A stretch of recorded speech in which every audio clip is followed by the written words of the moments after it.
aja, jadi nanti yang lain bisa nyusul juga nggak apa-apa. Ini udah ada yang dari Tangerang sudah ada, Pak dari sebentar. Dari Jakarta juga udah ada Auto Jaya Indotech, Pak Edward Nawar. Kemudian saya juga lihat tadi ada Pak Suparno, Pak Suparno dari Indo Utama Palapa Nusantara. Selamat siang, Pak. Terima kasih sudah bergabung juga, dan teman-teman kita yang lain. Selamat siang Pak David, terima kasih sama bapak-bapak yang lain. Tetanggaan aja kita di Bandung, Pak. Iya, mending kita pakai media seperti inilah dari sekarang. Saya nggak tahu, mungkin bulan depan harusnya sudah mulai membaik sih. Sebenarnya sekarang juga kalau kita mau keluar sih boleh-boleh aja sih sebenarnya. Asal sesuai prosedur aja sih, protokol diikutin aja. Oke. Saya rasa kita mulai saja. Topik hari ini sebenarnya masih sama seperti minggu kemarin itu tentang security, tapi topiknya kita ambil dengan tema incident response cyberspace. Jadi apa respons yang harus dilakukan ketika terjadi sebuah insiden. Nah, di sini ada pembicara kita, ada Pak Pringgo. Pak Pringgo ini adalah founder dan CEO dari Cyber Army Indonesia. Beliau juga pengajar juga, Pak Pringgo ya, pengajar juga, penulis buku juga, ya, konsultan iya, menulis buku kalau nggak salah sekarang udah 4, 1 on the way itu udah mau selesai kan, Pak? Ya, mudah-mudahan, Pak. biar bisa dijual. Nah, kemudian juga di mana Cyber Army ini juga mempunyai beberapa produk ya, atau pelayanan-pelayanan, yaitu adalah diantaranya ada Vulnerability Disclosure Program, ada Bug Bounty Program, bahkan ada juga Cyber Army Academy. Jadi ini lumayan komplit. Untuk websitenya sendiri adalah cyberarmy.id. Itu pembicara pertama kita, Pak Pringgo. Kemudian ada berikutnya ini Pak Roni. Jadi Pak Roni ini CEO ya, direktur dari Bunga Solusi Informatika. Betul ya Pak Roni ya? Oke. Jadi Pak Roni ini kerjaannya itu adalah di digital forensik. Digital forensik ini jadi menganalisa sesuatu secara digital ya setelah kejadian yang terjadi, misalnya di hacking atau kejahatan cybercrime yang lainnya setelah terjadi, Pak Roni lah ini yang perusahaannya melakukan investigasi secara forensiknya. Jadi Pak Roni ini sudah banyak juga membantu dalam terutama juga dari pemerintah Indonesia juga, KPK dan lain-lain. Jadi kalau ada yang berbuat jahat, nah ini nanti Pak Roni yang nyari nih orangnya nih, kayak gimana nih. Nah ini tempat Pak Roni. Kemudian juga ada Pak Umar. Jadi Pak Umar ini dengan perusahaannya IVIT ya, High Value IT Consulting atau biasa dikenal dengan IVIT. Lebih ke pelayanannya lebih ke servisnya lebih ke IT management ya, di antaranya ada IT planning organization, ada IT acquiring and implementation, atau IT service delivery support dan monitoring evaluation. IVIT ini sendiri juga sudah berpengalaman berdiri lebih dari 10 tahun. Kalau Pak Roni tadi itu kalau nggak salah dari tahun 2002. Jadi udah cukup lama. Ini ya pembicara kita memang sumber-sumber yang sangat luar biasa pada siang hari ini. Jadi harusnya banyak ilmu yang bisa kita ambil dari pembicara-pembicara kita hari ini. Nah, karena topik kita hari ini berhubungan dengan insiden cyber, saya lihat banyak sih dari peserta-pesertanya juga adalah network engineer, seperti itu ya. Bahkan banyak juga para pemimpin perusahaan yang mungkin ingin membuat segala sesuatunya lebih baik dengan keamanan datanya. Nah, untuk itu mungkin untuk menghemat waktu. Oh ya, sebelumnya saya juga akan ditemani oleh Kang Agus. Kang Agus ditemani oleh Kang Agus. Kalau nanti saya biasanya saya sendiri, sekarang daripada nganggur ada Kang Agus. Ya Kang Agus ya. Gitu ya, siap. Ketawanya enak banget, renyah banget lah, beda sama saya. Oke, jadi waktu dan tempat saya persilakan mungkin dengan ke Pak Pringgo. Silakan Pak Pringgo untuk di-share slide-nya. Untuk pertanyaan dan lain-lainnya mungkin bisa dilakukan via di ending ya, di akhir presentation. Tapi mungkin juga kalau mau ditulis juga silakan. Tapi lebih baik kalau kita bisa raise hand sih, itu lebih enak gitu. Karena nanti ditulis pun nanti saya akan tetap minta yang menulis untuk ngobrol, pertanyaannya apa secara langsung. Itu kan lebih enak ya, biar kita bisa tatap muka gitu, saling kenal gitu ya. Siapa tahu ketemu di pinggir jalan atau di tengah jalan kan bisa nyapa gitu. Oke Pak Pringgo, Baik. persilakan, monggo. Terima kasih Pak David. Assalamualaikum warahmatullahi wabarakatuh. Waalaikumsalam. Teman-teman, selamat siang. Semoga kita semua sehat selalu. Ini slide-nya yang tampil yang gede ya, bukan yang setengah gitu, bukan yang full ya. Oke. Enggak, ini slide-nya yang gede kan ya, bukan yang setengah kan? Enggak. Oh, full screen, udah full screen. Ya. Oke, kemarin kita sudah berdiskusi mengenai ISMS, terus sebenarnya dalam ISMS itu banyak klausulnya ya. Lalu ada kontrol security-nya, dan salah satunya itu ada di ISO 27002, klausulnya saya lupa tuh, itu ada namanya incident management kalau nggak salah, information security incident management. Nah, hari ini kita membahas terkait dengan incident response atau incident handling di cyberspace. Baik, kita lanjut ya. Ini lanjut aja karena kemarin sudah. Oke, kalau kita bicara security, intinya adalah proses manajemen risiko secara berkelanjutan. Itu security itu tuh. Jadi mulai dari identifikasi, terus juga bagaimana memitigasinya saat proses identifikasi itu ada risikonya. Lalu setelah ada risiko, ada kontrolnya seperti apa. Kemudian pengelolaan risikonya seperti apa. Nah, nanti kita lihat sebelum masuk ke insiden, kita coba lihat ke risk management ya, secara sekilas saja.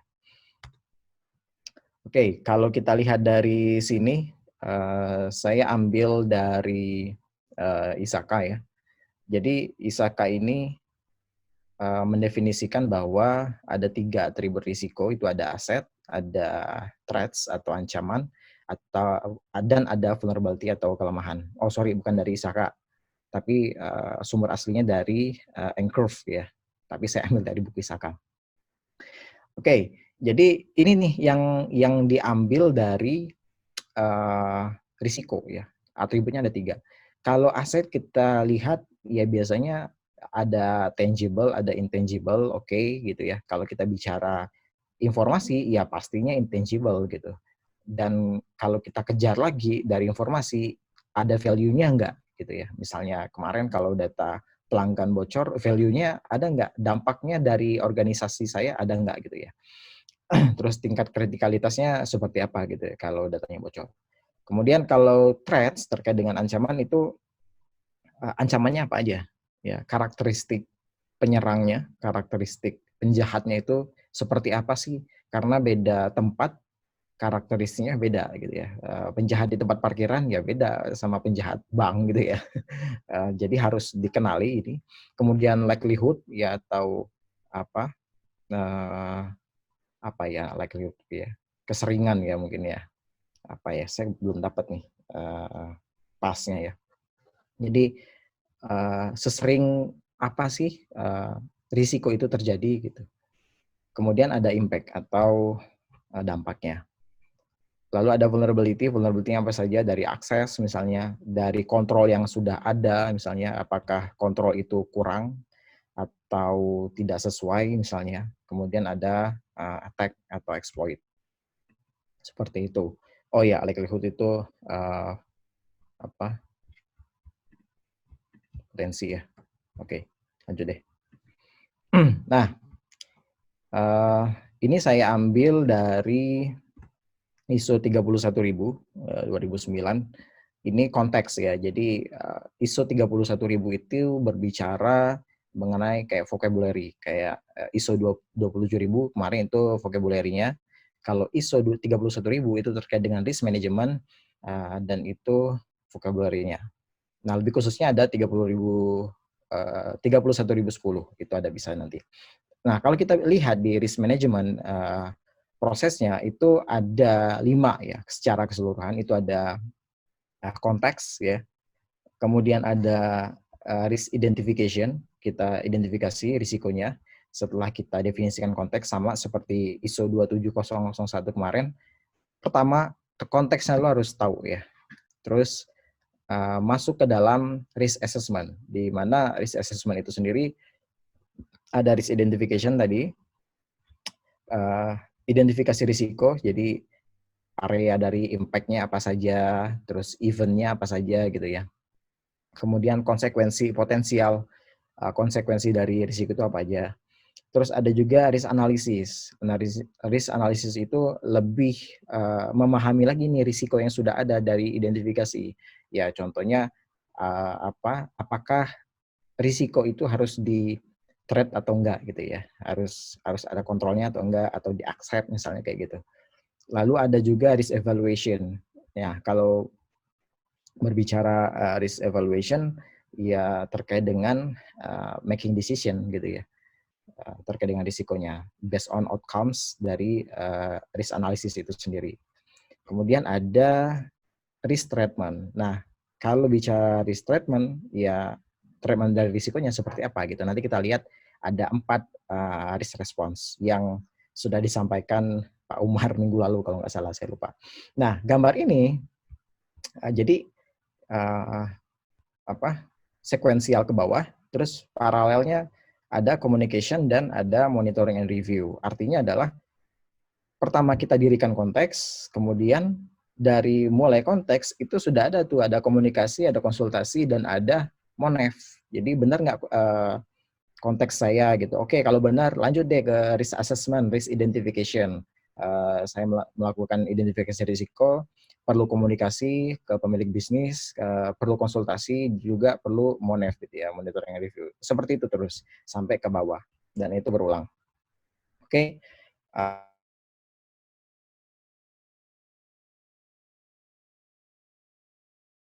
Satunya ada risk scenario. Oke. Nah, risk scenario ini apa inputannya? Oke, risk scenario ini seperti kamus ya. Semua risiko ada di situ.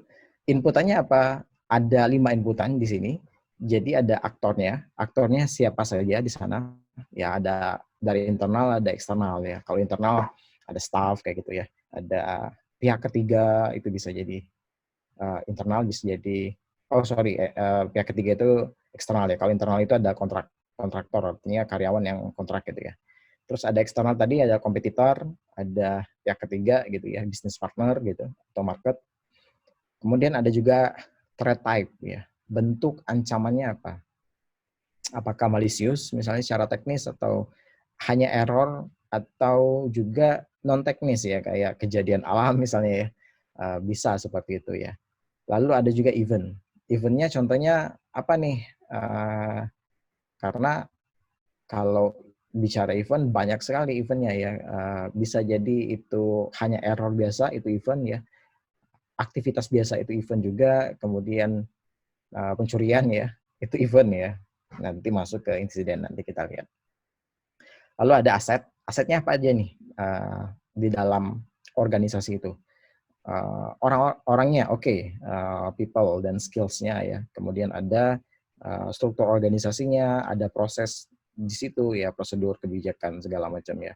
Ada operation ya atau infrastruktur, dan ada informasi aplikasi dan macam-macam. Kemudian ada time-nya. Ini input dari risk scenario. Lanjut. Kemudian nah, jadi setelah risiko itu diidentifikasi, kemudian diprioritaskan. Jadi tidak hanya diidentifikasi, tapi diprioritaskan. Jadi ada namanya risk appetite ya kemarin ya. Selera risiko kita itu, rugi kita sampai mana sih yang bisa kita maklumi, yang bisa kita terima gitu ya. Jadi saat ada risiko, ini risiko ini kritikal nih. Ini yang harus kita prioritaskan untuk dikontrol risikonya gitu ya.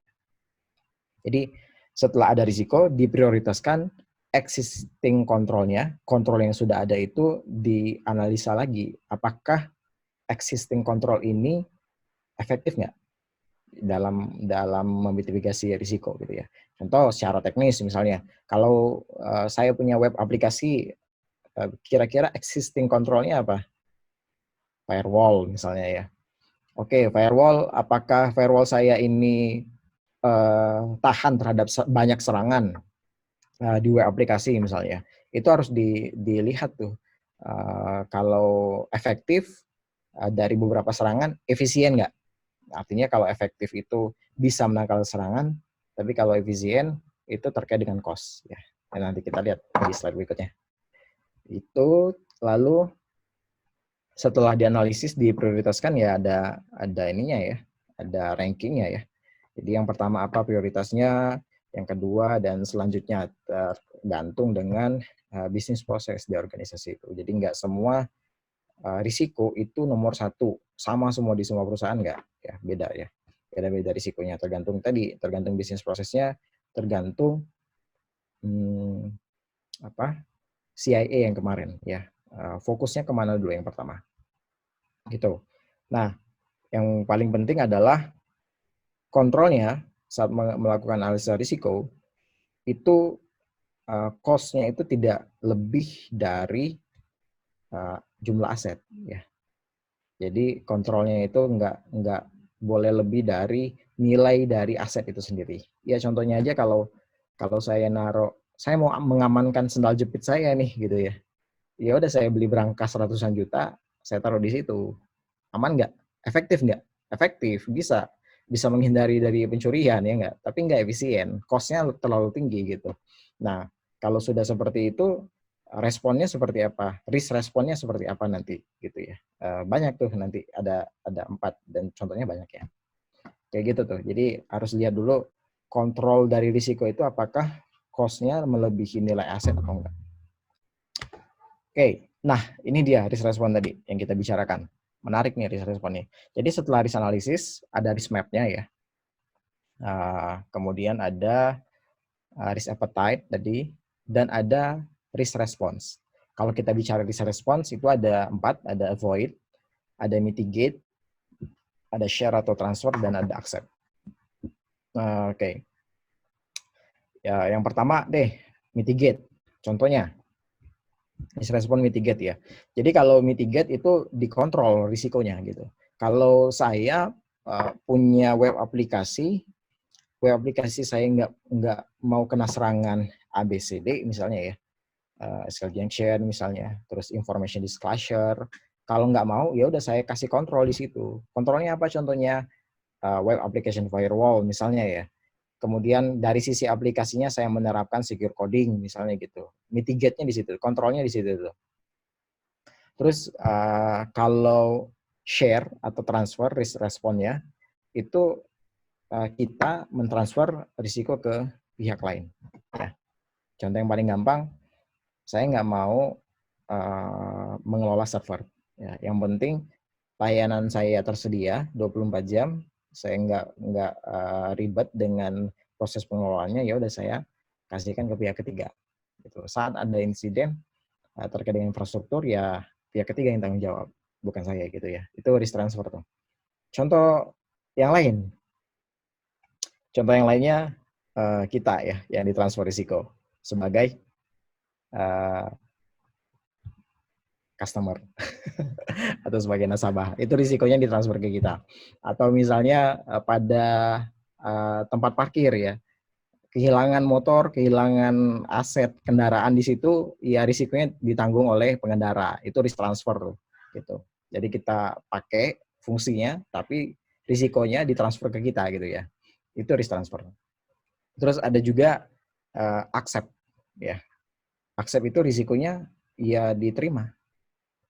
Contohnya tadi kalau sudah tahu risk appetite-nya sekian rupiah misalnya, oke ini risikonya dampaknya sekian rupiah, ya udah kita terima gitu. Kita nggak kasih kontrol di situ, kita nggak transfer, kita terima aja.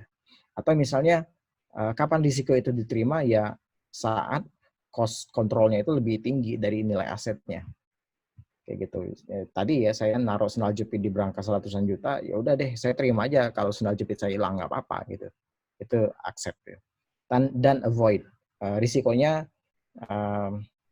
dihindar ya. Contoh gampangnya adalah kalau nggak mau jatuh naik motor, harusnya apa?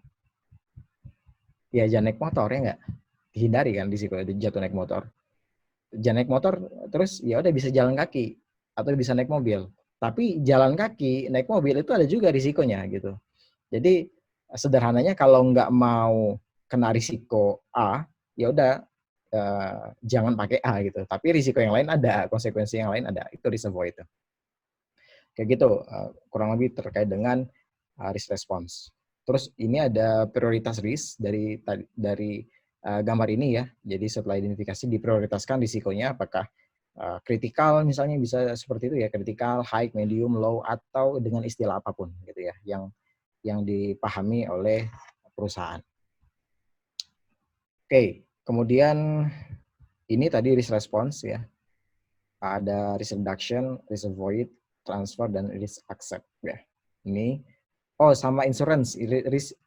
Insurance itu kita mentransfer risiko kita ya. Kayak saya sudah asuransi rumah, asuransi kendaraan gitu ya. Itu risikonya ditransfer ke pihak ketiga. Oke. Nah, bagaimana caranya melakukan penilaian apakah risiko itu critical, high, medium gitu ya. Ada beberapa metode sebenarnya, tapi yang paling gampang ya seperti ini nih, gitu. Jadi likelihood ya, saya baru ingat ya, probability-nya high enggak gitu. Kalau high, kalau sering terjadi, lihat dulu impact-nya. Impact-nya sering terjadi, impact-nya gede enggak gitu ya. Yang mengakibatkan kerugian itu gede enggak gitu. Tapi kalau high probability atau low impact, itu risikonya bisa jadi nggak terlalu tinggi ya, karena impact-nya nggak besar gitu ya. Apalagi low probability, low impact, itu bisa di-accept tuh. Kalau pentest itu ya maksudnya low, ya cuman information disclosure terkait dengan Apache doang gitu ya, versionnya gitu, atau masuk ke informational tuh levelnya tuh. Tapi kalau ada high impact, low probability itu bisa ini ya, bisa dimasukkan ke kategori medium mungkin ya, tergantung perusahaannya. Dan yang paling kritikal adalah high probability, high impact. Jadi sering terjadi, impact-nya sering. Contoh yang sebelumnya ya, low probability, high impact. Contohnya information disclosure yang kemarin ya, yang rame kemarin itu secara teknologi untuk melakukan peretasan di e-commerce itu susah gitu. Susah ya. Tapi saat information itu terdisclosure di publik, itu gede impact-nya gitu. Seperti itu contohnya. Kalau high probability, high impact ya ini agak susah mencontohkan kalau di sini ya. Ya dipikirin sendiri lah ya. Gimana contohnya. Oke, kita masuk ke event VS insiden. Jadi kalau bicara event tadi sudah disampaikan, menurut NIST event itu ya aktivitas aja. Aktivitasnya apa ya? Bisa error, bisa interupsi gitu ya, atau sistemnya crash, atau saya login, itu event. Itu beda dengan kalau bicara dengan insiden. Ya, kalau insiden itu violation. Jadi ada pelanggaran prosedur keamanan di situ yang bisa menyebabkan atau yang bisa mengancam keamanan asetnya. Itu insiden. Gitu ya. Nah, kenapa insiden respon? Yang pastinya kita ingin memastikan bahwa insiden itu terjadi atau enggak. Itu tuh yang pastinya. Apakah insiden ini akan terjadi atau enggak? Jadi kita sudah siap-siap nih, gitu ya. Yang kedua, itu sebelum terjadi insiden itu kita bisa banyak melakukan pengumpulan informasi yang akurat. Ini bisa masuk ke dalam risk assessment yang tadi ya. Jadi kita lihat risiko-risikonya apa aja, misalnya potensi-potensi serangan, potensi insidennya, kontrolnya seperti apa, ini bisa masuk seperti itu ya, dalam pengumpulan informasi, kemudian bisa melakukan pengambilan dan penanganan insiden. Jadi pengambilan bukti dan melakukan penanganan terhadap insiden. Nah, saat ada insiden bisa dilakukan, bisa dikelola insidennya. Setelah itu dari insiden tadi itu bukti-buktinya ada, gitu. Nah, nanti sudah ada insiden handling, nanti ada forensik tuh. Nanti bagiannya Pak Roni itu nanti. Oke. Selanjutnya adalah kenapa ada insiden respon, ya supaya kegiatan yang ada dalam bisnis itu masih dalam kerangka hukum terkait dengan privasi. Misalnya kalau di Indonesia kan belum ada tuh undang-undang data pribadi ya. Kalau sudah ada, wah itu ngeri-ngeri sedap tuh pengelola IT, pengelola yang bisnis jual datanya banyak gitu ya. Itu saat terjadi peretasan, saat terjadi insiden itu bisa didenda ya, atau bisa ada hukumannya. Nah, di Eropa ada namanya GDPR, itu seperti undang-undang data pribadi ya. Jadi kalau ada pelanggaran di situ, itu sudah ada tuh hukumannya gitu ya. Jadi kenapa ada insiden respon? Supaya salah satunya saat terjadi insiden, data pribadi itu nggak bisa keluar. Privacy ya contohnya gitu ya. Jadi menjaga agar kegiatan bisnis yang ada di perusahaan itu tetap dalam koridor hukum gitu ya. Jadi tidak melanggar hukum. Lalu pastinya kalau ada insiden respon tim ya, teman-teman insiden respon itu bisa meminimalkan gangguan ya terhadap bisnis, terhadap layanan, terhadap jaringan gitu ya. Kalau ada insiden ya bisnisnya tetap jalan aja ya.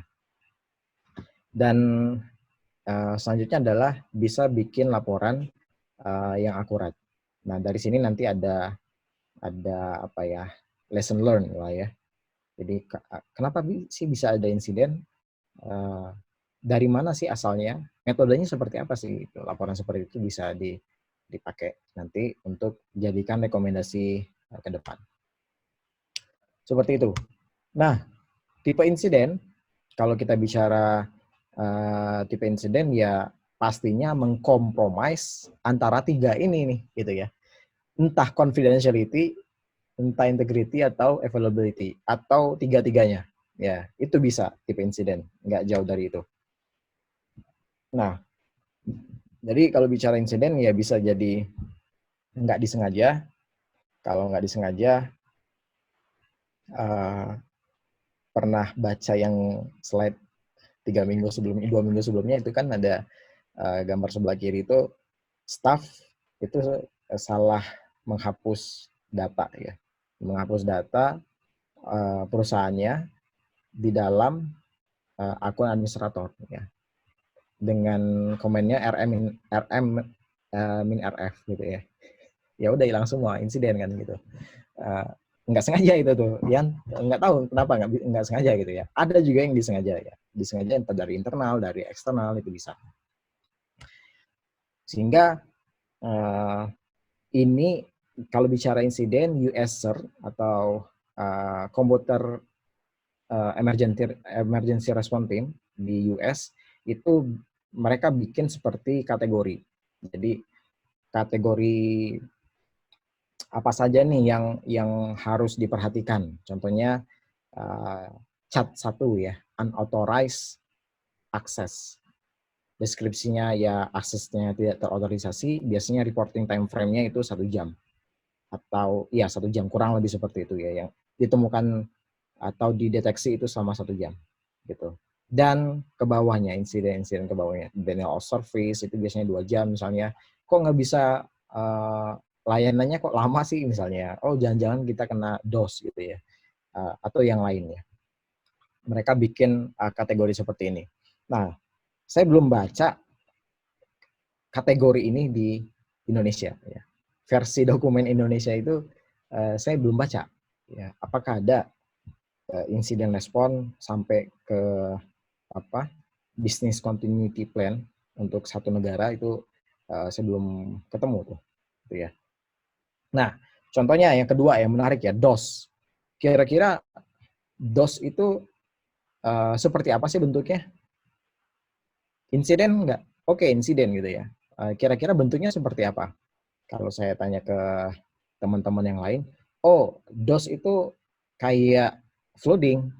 Flooding itu kayak ya ngepingnya banyak, kurang lebih gitu ya. Pingnya banyak dengan berbagai macam komputer misalnya, dengan berbagai macam paket itu di request terus ke satu service sampai layanannya mati. Itu DOS tuh gitu. Ada yang menyebutkan seperti itu ya. Contoh lain ada nggak gitu ya? Bingung ya, contohnya apa ya? Ternyata DOS itu dekat dengan kita. Intinya adalah denial of service. Yang penting layanannya mati. Kalau layanannya mati, apa yang dilakukan? Cabut aja listriknya, ya nggak? DOS kan, denial of service kan, gitu. Atau matiin aja internetnya, layanannya mati gitu. Itu termasuk insiden DOS. Nggak harus bikin komputer zombie, ya, yang harus menyerang ke satu titik, ke satu layanan sampai mati. Nggak bisa, nggak harus seperti itu gitu. Meskipun itu bisa ya. Tapi ya deket-deket aja gitu ya. Kalau saya ke kantor ya sama teman-teman lihat oh servernya di situ gitu ya, lihat colokan listriknya oh kelihatan gitu ya, kabelnya berseliweran di atas di plafon kayak gitu ya. Kalau mau ngedos ya gampang aja, potong aja mati layanannya, itu dos tuh. Yang penting adalah servisnya mati gitu. Dos di aplikasi contohnya ya salahkan 3 kali aja username passwordnya, nanti di disable tuh, nanti dinonaktifkan sama pemilik aplikasinya. Aplikasi apa itu? Ya mungkin teman-teman pernah pakai ya untuk keuangan. Itu bisa DOS ya. Oke, lanjut. Kemudian ada, nah ini saya ambil dari NIST SP800 nomor 61 revisi kedua. Kalau mau lihat best practice dari incident response, saya ambilnya dari NIST ya, standar NIST di US. Jadi ada 4 di sini, ada preparation, ada detection dan analysis, ada containment, eradication dan recovery, dan ada post incident activity. Yang mana ini adalah life cycle, jadi bukan bukan satu saja ya, satu arah gitu, satu kegiatan, tapi itu kegiatannya berkesinambungan. Gitu. Oke, kita lihat yang preparation. Apa sih yang preparation? Ya, yang pertama tadi ya, kita ada roles-nya, ada kebijakannya, ada tugas dan tanggung jawabnya, ya siapa aja yang berperan di dalam sana. Kemudian apakah tim insiden respon itu adalah tim-tim yang baru misalnya ya. Timnya baru semua nggak? Misalnya saya buka lowongan kerja khusus untuk insiden respon tim gitu. Bisa nggak seperti itu? Bisa aja gitu ya. Tapi biasanya juga bikin tim yang dari yang sudah ada gitu. Bikin tim ad hoc baru, di mana tim-tim itu mewakili bisnis prosesnya atau mewakili unit-unitnya gitu ya. Tentunya ada juga expert di insiden respon di situ gitu ya. Jadi saat ada insiden ya langsung bentuk timnya ya tadi yang sudah disampaikan. Kemudian ada detection dan analisis, ya ini terkait dengan deteksi dan analisis untuk identifikasi potensi insiden. Ya kira-kira potensi insidennya apa aja gitu yang bisa terjadi. Semakin cepat itu deteksinya itu semakin baik ya, karena bisa dikontrol nanti insidennya atau malah bisa dicegah untuk insiden. Kemudian ada investigasi, ini terkait dengan setelah ada insiden, terus kita investigasi itu dari mana sih insidennya, metodenya seperti apa sih, kapan dilakukannya gitu ya, sehingga kita perlu log salah satunya. Lalu ada mitigation dan recovery, dan ada post incident analysis ya. Kalau mitigation dan recovery ya pastinya kasih kontrol di sana, kemudian segera recover ya, segera up lagi nih service-nya. Kalau post incident itu biasanya lesson learn ya. Apa aja sih yang perlu diperhatikan dalam membangun layanan gitu supaya tidak terkena incident response, itu bisa ya. Corrective action-nya tadi ya dari incident response. Seperti itu. Oke, kita lihat lagi ya. Lebih rinci lagi. Kalau preparation, apa aja kegiatannya banyak ya. Kegiatannya ini nggak saya sebutkan satu-satu. Salah satunya adalah adanya komunikasi. Adanya komunikasi dengan stakeholders. Yang banyak masalah sekarang adalah yang teman-teman engineer itu ingin sekali mengamankan aset di perusahaan, tapi stakeholders-nya masa bodoh. Ya, jadi nggak jalan gitu ya. Karena nggak ada komunikasi di situ. Jadi harus ada komunikasi ya manajemen, stakeholders ya ke teman-teman yang lain. Kemudian selanjutnya adalah apa aja yang peralatan yang dibutuhkan dalam incident response. Ya. Dari analisisnya mungkin ya, dari deteksinya sampai ke mitigasinya apa aja, tools yang diperlukan gitu ya. Sampai ke post incident misalnya tools forensik ya, itu bisa disebutkan. Lalu identification, ya kalau terkait dengan identification, ya di identifikasi ya apa aja potensi risiko atau potensi insidennya gitu ya. Seperti itu. Kemudian ada containment ya. Jadi saat ada insiden itu harus dilakukan ditahan ya. Artinya diisolasi. Jadi kalau web saya itu kena satu server itu harus diisolasi, harus dimatikan dan switch ke server yang lain, ke server yang lain gitu ya, supaya layanannya tetap up. Server yang kena insiden itu diisolasi kenapa? Supaya tahu insidennya dari mana, pelakunya siapa, dari IP berapa misalnya, pada jam berapa gitu ya. Seperti itu tuh salah satu untuk mendapatkan bukti insidenan nanti. Oke, selanjutnya adalah eradication terkait dengan restore ya, backup ya gitu, dan ada recovery. Nah kalau recovery ya setelah bagusnya adalah memang dilakukan risk assessment di awal tadi, kemudian ada risiko, ada kontrol, dan ada bagusnya lagi business continuity plan ya. Jadi saat ada insiden yang dilakukan apa aja supaya bisa melakukan recovery dengan cepat. Ya, contohnya tadi kita butuh server backup nih gitu. Ya, kita butuh data center di Pulau A gitu. Jadi sana ada insiden data center kita mati, kita bisa switch di data center di Pulau A tadi. Jadi bisa cepat tuh recovery-nya. Oke, ini ya, restoring operation to normal dan lain-lain. Oke, selanjutnya adalah lesson learn ya, pastinya dari ada insiden tadi harus banyak tuh dapat yang dipelajari gitu ya. Kenapa bisa terjadi gitu ya? Proses insidennya itu dari mana? Masuknya dari mana? Gitu. Kemudian jenis ancamannya seperti apa? Metodenya seperti apa? Selanjutnya adalah penanganannya nanti supaya kita nggak terkena insiden yang sama itu seperti apa? Gitu. Jadi itu beberapa poin di insiden report. Oke, ini yang saya simpulkan. Jadi sebelum insiden tadi ya ada polisi, ada prosedur ya. Contohnya ada tadi ya ada RTO ya, recovery time object ya kalau nggak salah ya. Jadi saat disaster itu atau saat insiden itu kena, berapa lama nih kita bisa recover? Ya, itu ada RTO, ada RPO, recovery point. Jadi recovery point itu saat ada insiden berapa banyak data yang hilang, yang bisa dimaklumi gitu ya. Nah, berapa banyak data yang hilang tadi itu saat recovery itu fungsinya backup gitu ya. Misalnya nih kita backup hari Sabtu gitu ya. Sabtu jam 12 malam. Ada insiden hari Minggu jam 1 pagi. Kita sudah backup nih jam 12. Jadi antara jam 12 malam sampai jam 1 pagi saat recover itu datanya akan hilang. Itu recovery point tuh.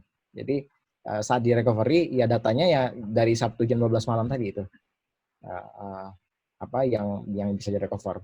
1 jam setelahnya saat insiden itu nggak bisa karena hilang ya. Oke, itu recovery point objektif.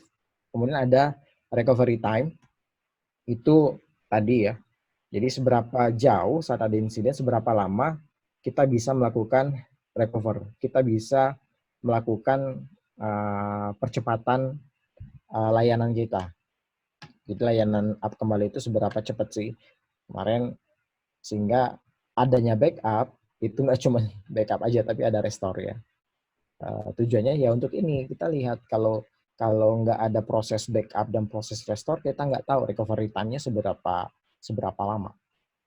Kalau hanya di backup aja, ya kalau ada insiden kita nggak bisa ngitung. Gitu. Oke. Lalu ada backup server di sana secara teknis ya. Ada backup server, kemudian ada ini ada identifikasi bisnis mana yang penting ya. Jadi kalau ada insiden kebakaran misalnya atau insiden gempa bumi, bisnis apa sih yang penting gitu. Dokumen-dokumen apa saja yang penting, jadi diprioritaskan. Ya. Kemudian ada backup server dan ada security awareness untuk semua teman-teman di perusahaan, di organisasi. Kemudian gunakan rules fine tuning. Contohnya firewall ya. Kalau di firewall yang mahal-mahal, jangan lupa di fine tuning rules-nya. Jangan cuma sebagai router aja dengan username password admin gitu ya. Percuma ya. Jadi harus di fine tuning. Kemudian up to date ya. Up to date-nya dari sisi teknologi, dari sisi orangnya, dari sisi prosedurnya itu up to date ya. Dan strong passphrase. Kenapa nggak pakai password? Karena passphrase itu lebih baik dari password ya. Ini saya ambil dari NIST juga. Jadi NIST mengeluarkan bahwa passphrase itu penggantinya password.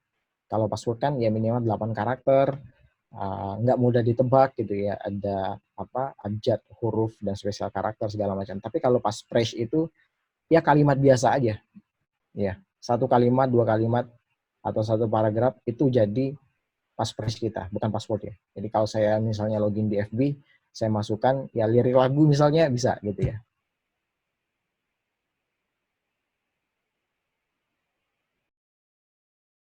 PNP ya, patch and pray ya. Bukan plug and play. Tapi patch and pray. Saya pernah menanyakan ke teman-teman di beberapa sesi. Yang paling gampang di Indonesia untuk melakukan peretasan di suatu server gitu ya, katakanlah seperti itu kapan? Waktunya, waktu yang tepatnya kapan yang bagusnya gitu ya. Hari apa misalnya kalau ada harinya, atau jam berapa harinya. Banyak yang nyampein tuh jam 12 malam gitu ya, atau jam 1 pagi, jam 2 pagi gitu ya. Ya enggak juga ya, karena jam-jam segitu orang malah on gitu kan, teman-teman security malah on gitu, shiftingnya berganti dan teman-teman security malah on gitu ya. Terus saya sampaikan, menurut saya pribadi, ya paling gampang adalah hari Jumat jam 12 siang. Itu paling gampang tuh, gitu, untuk nyerang ya. Ya kenapa? Ya karena orang soal Jumat ya enggak. Setelah di patch berdoa ya enggak. Biar nggak kena insiden. Nah, kenapa banyak orang sholat Jumat ya? Kan di sana sepi tuh gitu. Orang-orang merasa aman semua, ya di situ kesempatannya gitu. Dan bisa jadi itu titik terlemahnya gitu ya. Atau misalnya nggak usah hari Jumat deh, misalnya pas makan siang deh, itu orang udah nggak concern tuh keluar gitu ya. Pinjam kunci server dong, ya udah nih ambil nih gitu ya. Atau ada apa gitu ya dengan berbagai teknik short-check-nya gitu. Itu bisa tuh. Pak, adminnya Pak, sekarang Pak kata itu supaya Jumat bisa selamat. Iya. Ya, kayak gitu tuh. Nah, jadi hal-hal yang krusial seperti itu malah diabaikan ya. Harusnya itu jadi titik poin masuknya attacker dari situ. Jadi patch and pray ya. Tetap berdoa. Kita aja Pak ya, pas Jadi nge-patch-nya itu pas malam tahajud sambil nge-patch gitu ya. Supaya kan tidak terjadi efek. Setelah nge-patch, baru berdoa, Pak. Oh gitu ya, kalau baru berdoa ya. Tapi ngomong Pak, daripada gue lupa nih ya, ngomongin patch sama Pri. Mumpung ini kan masih titik-titik nih. Nah, ngomongin patch sama Pri, boleh nanya nggak Pak Pringgo? Sekali kan, Ya. kan kalau misalnya nge-patch itu, apalagi kayak saya kan tengah malam nge-patch, ya. Itu kan deg-degan ya. Apa tuh deg-degan, Pak? Kalau ternyata tiba-tiba, ada nggak sih Pak kejadian pas nge-patch, ngefeknya itu kan banyak itu, kayak kejadian, kayak sih, kita lihat yang Mandiri ya, terakhir Bank Mandiri. Oh. Ngeliat pagi-pagi kenapa minus ya, padahal emang sudah nilainya tinggal duit 100.000, terus kenapa minus ini besok pagi. Nah, itu kan mereka pasti kan nge-patch kan tengah malam kan, mungkin mereka nggak nge-pray, nggak tahajud. Nah, isi kayak gitu tuh mungkin nggak sih Pak terjadi? Mungkin banget ya. Kita nge-patch tapi nggak tahu di modul lain ternyata bentrok patch kita gitu, jadi nggak jalan service-nya. Itu bisa. Berarti itu langsung, jadi bukan before incident ya, itu langsung post incident ya kenanya ya? Itu insiden dan post insiden tuh. Jadi di patch lagi nge-patch nih ya kena gitu kan, nge-patch lagi kayak gitu. Tapi kenanya setelah orang lain komplain kan? Iya, kenanya orang lain komplain kan? Iya. Kalau kena insiden sebenarnya ya pada saat itu udah ada insiden tuh, tapi nggak tahu gitu. Oh ya, sih. Kejadian sering ada juga ya. Kan ini developer. Passion pray ya. Jadi berusaha dulu Pak, baru tawakal Pak. Berusaha dulu, bukan tawakal dulu baru berusaha bukan ya? Amin. Ikhtiarnya harus maksimal dulu baru tawakal Pak. Berdoa. Gitu. Oke, lanjut Pak. Oke, lanjut. Oke, itu yang preparation ya. Sebelum insiden tetap di patch ya. Atau up to date bisa. Saat insiden terjadi, apa nih yang dilakukan gitu ya? Saat terjadi insiden, isolation tadi ya. Contohnya, kalau satu server kena, itu langsung diisolasi tuh. Segregasinya langsung dimatiin semua, ganti atau switch ke server yang lain. Tujuannya supaya bukti-bukti di situ nggak diotak-atik ya. Bukti digital itu kan sangat gampang dirubah ya. Sangat gampang dirubah. Jadi tujuannya adalah supaya nggak diotak-atik, nggak dirubah, diem di situ aja. Karena penanganan saat forensik nanti, mungkin bisa dijelaskan lebih lanjut ke Pak Roni, karena penanganan saat forensik saat ketemu komputer nyala dengan ketemu komputer mati, itu beda penanganannya. Jadi nggak sembarangan ya.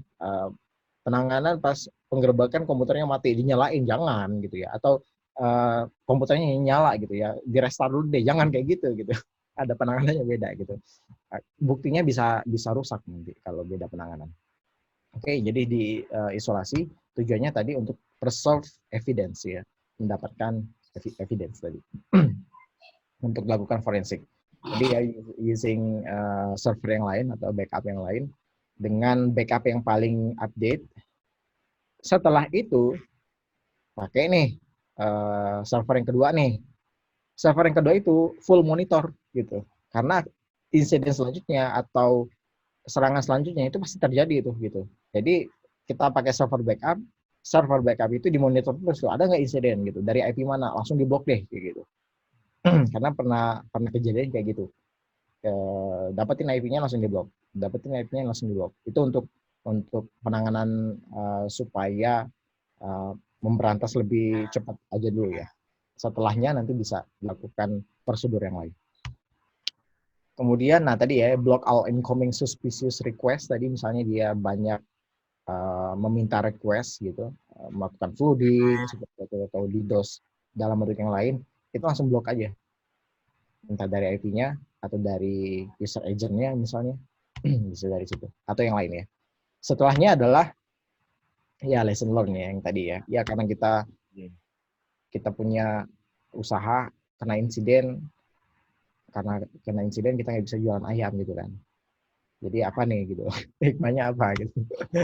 Jadi setelah itu restoring operation to normal, tadi kalau ada backup dan pernah direstorasi itu lebih baik lagi. Ya, dan baiknya adalah secara teknis kalau insidennya di server atau di website misalnya kena deface misalnya ya, atau datanya dirubah, itu bagusnya hapus semua tuh. Satu aplikasi dihapus semua. Ya. Kalau perlu ganti server. Kenapa bisa begitu? Kalau cuman diganti, misalnya ya di device gitu ya, kita balikin lagi nih ke halaman awal. Oke, udah oke kan, nggak di device lagi kan? Oke, memang udah oke sih. Tapi kan kita nggak tahu di dalamnya udah ada backdoor atau belum. Gitu. Backdoornya susah ditebak. Kalau sebagai admin biasa, oh ini mah file biasa ini, cuman config doang gitu kan. Pas double klik ternyata backdoor gitu. Atau juga CMS misalnya atau modul yang kita pakai itu ada celahnya. Sehingga bagusnya adalah hapus semua, ganti yang baru kalau bisa ya. Kalau nggak bisa, pakai tambahan kontrol. Ya, entah pakai firewall atau pakai validating input di mana di aplikasinya misalnya gitu ya. Gitu. Dan pastikan nggak ada celah lagi di situ. Jadi pakai aplikasi yang terbaru, pakai software yang terbaru, pastikan lakukan vulnerability assessment. Pastikan nggak ada vulnerabilities di situ. Oke, dan ini terkait dengan improving-nya. Improving-nya bisa dari mana aja ya. Oke, dan terstandar. Terstandar artinya ya lihat standar security-nya. Kita pakai standar apa misalnya?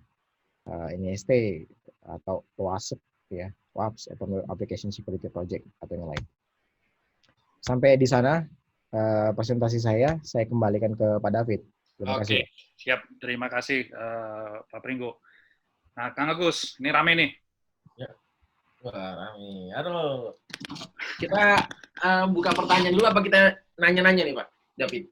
Kalau ada yang mau nanya, silakan langsung raise hand. Kalau enggak, kita tanya duluan nih.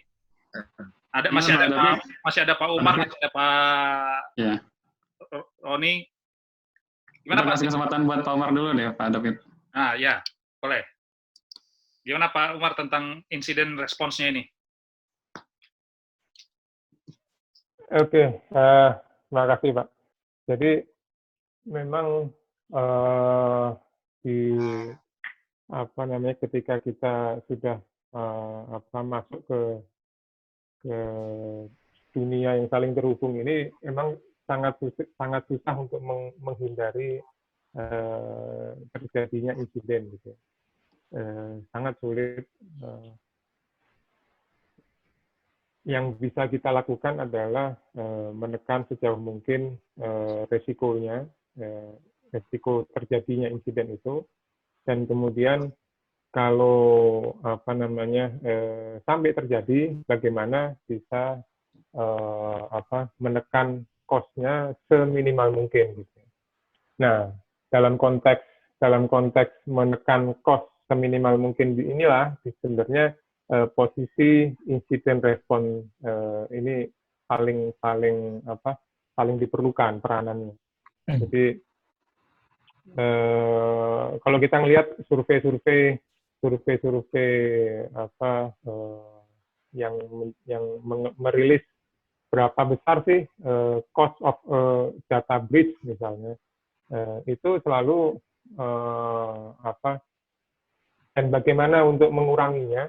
Dan itu selalu kita melihat di top of the list itu adalah prepare incident response. Jadi insiden organisasi yang punya insiden respon yang kuat itu dia punya potensi untuk menekan biaya apabila terjadi peretasan gitu ya. Jadi ini di sini pentingnya insiden respon untuk jadi menghindari atau menghilangkan resiko data kita itu diambil atau retas security-nya, baik itu confidentiality-nya, availability-nya atau integrity-nya itu sangat sulit menekan itu sampai titik nol gitu ya. Nah, yang bisa dilakukan adalah bagaimana menekannya. Nah, hal yang menarik itu adalah ketika ada umumnya ya, ketika sebuah organisasi atau sebuah perusahaan itu menyadari terjadi ada insiden menyerang perusahaannya, menyerang data-datanya, itu sebenarnya insiden itu kalau dilihat sebenarnya bukan baru itu, tapi sudah lama. Jadi sebenarnya si maling itu sudah masuk sudah lama di rumah kita, dan dia melihat dan sebagainya, dan baru kita sebagai pemilik rumah ini baru nyadarnya telat sekali. Nah, satu hal yang mungkin mengejutkan ya, misalnya dari tahun ke tahun itu ada satu organisasi yang rutin merilis berapa sih cost of data breach gitu ya. Itu namanya Ponemon Institute, tapi sudah diakuisisi oleh IBM Security. Nah, itu menarik apa yang disampaikan oleh Ponemon ini. Misalnya di tahun lalu itu siklus sebuah organisasi itu, atau istilahnya diistilahin data breach life cycle ya, itu rata-rata itu adalah 279 hari. Jadi organisasi itu dari mulai dia dimasukin sampai dia nyadar bahwa ada maling masuk, itu rata-rata 279 hari. Nah, ini luar biasa lama ya, jadi baru nyadar gitu. Ya mungkin kita pun sekarang ini sedang ada yang memantau, ada yang itu ya, sangat mungkin terjadi gitu. Jadi nyadarnya nanti, dan itu rata-rata loh ya. Kalau di Asia Pasifik itu angkanya lebih tinggi lagi, sampai 400 hari itu bisa baru nyadar gitu. Nah, nyadarnya biasanya ketika ada satu event tertentu yang menarik sehingga kemudian dibuka oleh si maling itu. Itu misalnya yang saya kemarin bilang ke beberapa teman-teman juga, bahwa salah satu prinsip dari security itu nggak boleh sombong nih, jangan jumawa. Begitu kita jumawa, itu banyak pihak yang langsung berusaha untuk masuk atau berusaha untuk membuka. Lu tuh banyak lubangnya gitu. Itu satu prinsip. Jadi low profile lah, humble, jangan sombong. Itu saya mungkin masih ingat dulu waktu pemilu 2004 ya. Itu ketika si koordinator IT-nya itu bilang kita aman, kita besoknya langsung ada partai kolor hijau dan segala macam itu. Jadi hindari kita merasa jumawa gitu terhadap keamanan, karena bisa jadi kita banyak celah yang kita nggak tahu. Nah, terus kan yang penting lagi ini mungkin Pak Roni nanti bisa menjelaskan lebih baik ya. Yang lebih penting lagi adalah ketika kita nyadar ada yang masuk maling ini, itu apa yang mesti dilakukan gitu. Itu yang lebih penting, yang penting juga untuk dilakukan selain merespon tadi, karena kan Pak Roni waktu minggu lalu kan sempat cerita ya, bahwa salah satu tantangan dari hacker atau peretas itu adalah bagaimana bukan hanya mengambil data tapi menghilangkan jejaknya gitu. Nah, supaya tidak bisa dilacak oleh Pak Roni dan tim gitu. Jejaknya dihilangkan. Nah, ketika kita menduga ada yang pencuri yang masuk, ada maling masuk, itu apa yang harus dilakukan? Nah, itu diantaranya misalnya jangan membuat perubahan yang signifikan dulu. Jadi jangan sampai membuat si maling ini curiga bahwa kita tahu kalau dia ada di situ gitu. Kemudian misalnya kumpulin bukti-bukti sebanyak mungkin, log-lognya disimpan gitu. Untuk ini sebagai evidence supaya nanti ketika kita melakukan satu tindakan yang radikal, misalnya menutup atau ini, kita sudah punya bukti yang cukup banyak untuk menjerat si maling itu. Nah, itu apa yang harus dilakukan ketika kita mendeteksi atau menduga ada maling yang masuk. Nah, banyak sebenarnya indikasi-indikasi yang mestinya membuat itu sebagai dugaan awal ada yang masuk gitu. Misalnya, loh ini kok saya nggak ngapa-ngapain kok panas ini komputer misalnya, atau servernya kok ini melambat ini. Nah, ini proses apa ini? Jadi ada yang memakai itu misalnya. Ada misalnya ini sistem kok ada yang pakai jam 2 malam ini ngapain ini? Apa jangan-jangan tahajud di depan server kita atau gimana? Tapi kata Pak Sis tadi ya. Ada apa? Jadi ada sesuatu yang janggal gitu ya. Nah ini suatu indikasi-indikasi yang membuat mestinya kita curiga bahwa sistem kita ini ada yang masuk. Kemudian, nah apa yang harus kita lakukan itu harus hati-hati ya. Harus hati-hati supaya ini kita bisa lokalisir impact-nya dan bukti-buktinya itu bisa kita gunakan untuk menjerat si pencurinya itu, sehingga dalam pada gilirannya cost itu bisa ditekan. Itu mungkin tambahan, dan mungkin Pak Roni bisa cerita lebih banyak tentang ini. Oke, Pak Omar, saya mau tanya nih Pak Omar, sebelum ke Pak Roni. Ya. Oke, tadi Ya, sebelumnya menyangkut yang pernyataan Pak Omar bahwa jangan bilang bahwa itu aman begitu ya. Nah, saya jadi ingat di Facebooknya ini Ahmad Zaki. Jadi waktu Tokopedia itu bocor datanya, Ahmad Zaki kan buat status juga tuh di Facebooknya. Jadi dia bilang bahwa banyak berita yang menyebar bahwa data Bukalapak itu bocor juga. Dia bilang bahwa itu beritanya adalah hoax begitu. Nah, itu di komennya menarik tuh Pak. Dia bilang di screenshot tuh, oh Bukalapak juga sebetulnya bocor juga gitu. Dan kalau saya cek juga yang pakai Avast, ternyata data saya juga bocor juga sih yang Bukalapak. Dan di tahun 2018 malah bocornya. Lebih cepat dibanding Tokopedia. Berapa hari itu? Udah lebih dari 400 hari itu kan. Artinya kita baru nyadar gitu kalau sebenarnya. Tapi karena di kita yang nggak ada resource yang sebenarnya valuable ya nggak diangkat gitu. Jadi betul itu ya, betul. Itu prinsip itu. Itu yang saya cerita itu yang gimana? Pertanyaan saya gini Pak, kan tadi menyambung Bapak bahwa sekarang itu dunia itu saling terkoneksi, saling terhubung gitu ya. Nah kalau kita lihat untuk ngambil data dari suatu perusahaan itu kan sangat mudah dilakukan Pak ya, oleh internal perusahaan nih Pak. Karena kita bisa kirim data via WA, via Telegram gitu ya, bahkan kirim filenya kan bisa dalam besaran giga juga kan. Betul. Jadi kalau database-nya kita dump itu satu database juga bisa selesai itu, bisa dapat datanya. Dan di sharing-nya juga gampang, taruh di cloud, Mediafire, Google Drive, lain apapun gitu ya. Nah, itu untuk mencegah hal itu terjadi, bagaimana tuh Pak? Ya, resiko yang tadi kan kita cerita kalau maling dari luar ya. Tadi kan seperti tadi di Pak Ringo tadi kan juga ngadikan bahwa sumber ancaman itu bisa jadi dari dalam. Insider itu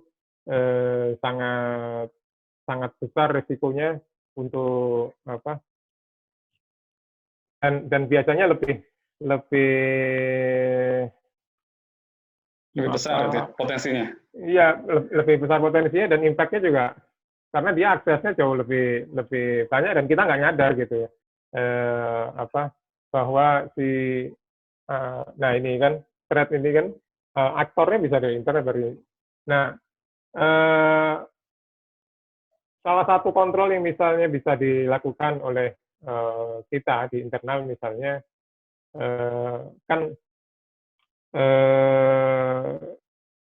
biasanya yang paling punya power itu adalah super admin ya biasanya yang punya power terhadap data, yang punya power terhadap sistem itu.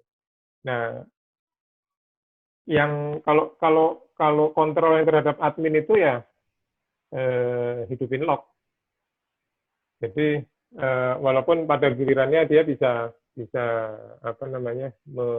menurunkan performansi sistem secara keseluruhan ya. Tapi ya itu salah satu kontrol untuk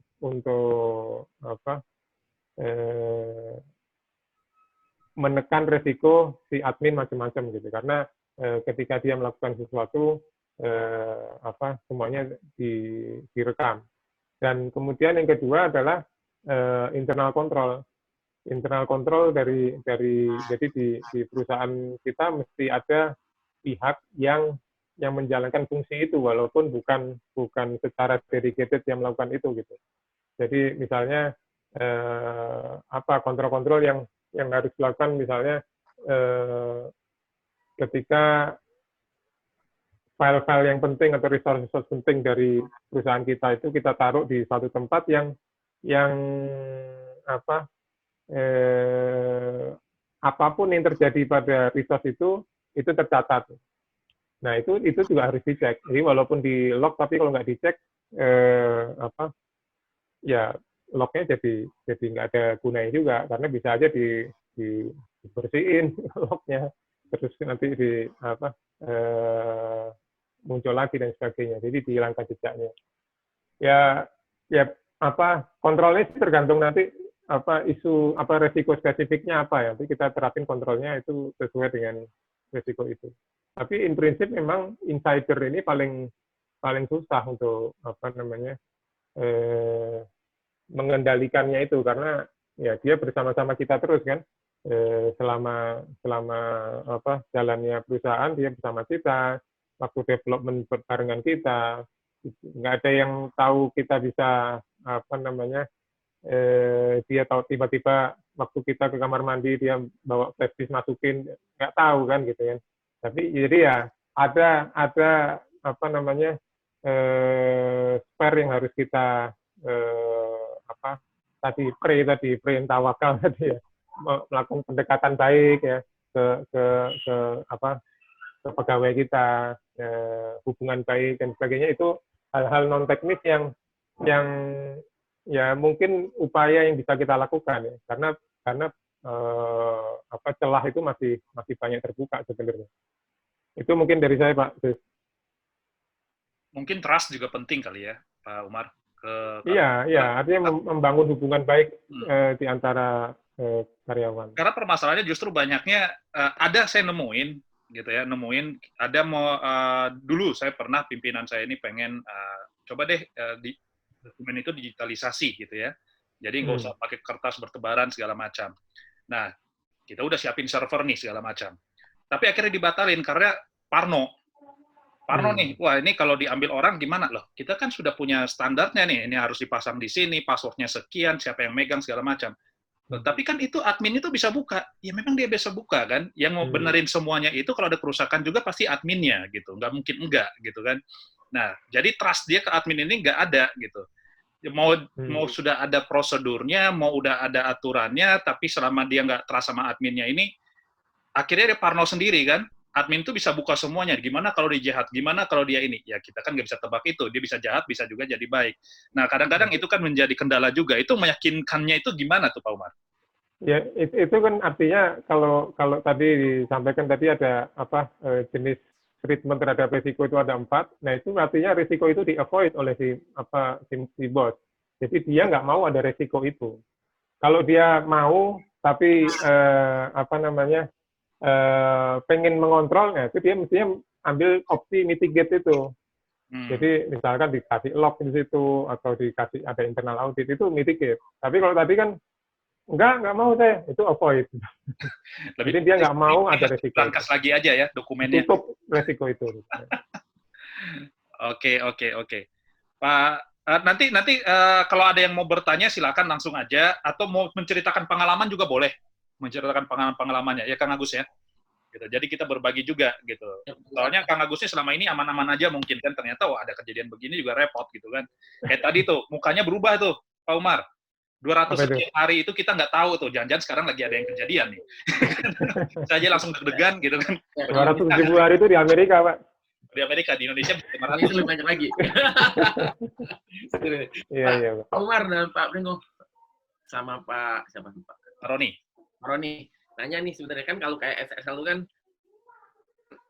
ini gue teknis lah ya, agak-agak teknis. SSL kan mereka ngasih warranty tuh, kalau misalnya terjadi pembobolan atau kejadian nggak pembobolan sih, kalau misalnya SSL-nya gagal di itu, mereka ada apa? Ada ngasih duit berapa lah dari harga yang dibeli gitu kan. Nah sebenarnya kalau insiden respon tim ini untuk risk transfer lah ke pihak. kasih garansi gitu atau money back. Misal jebol, sombong lah ya. Kalau misal jebol, kita akan ganti dengan sekian. Atau yang kalau lagi Jumawa tadi itu Jumawa kata Pak Umar. Hah? Ya Jumawa gitu lah. Pak Umar tadi. Ya. Karena kan intinya kita pengen ini ada tim yang menghandle risk transfer. Tapi kalau jebol ya tetap jebol juga ya oke, jadi ntar keluar lagi dong gitu kan. Nah itu gimana Pak? Ada nggak sih Pak sebenarnya layan-layan kayak gitu Pak di luar sana? Siapa aja deh? Enggak Mas, Ringo kayaknya itu dekat nelayanannya. Oh ya, sejauh ini yang saya pahami mereka sudah scooping ya. Jadi jaminan apa aja yang include di situ, yang include saat kita bayar. Misalnya yang paling sering 99,99. Oh ya apa emang? Enggak. Itu yang paling sering tuh. Marketing.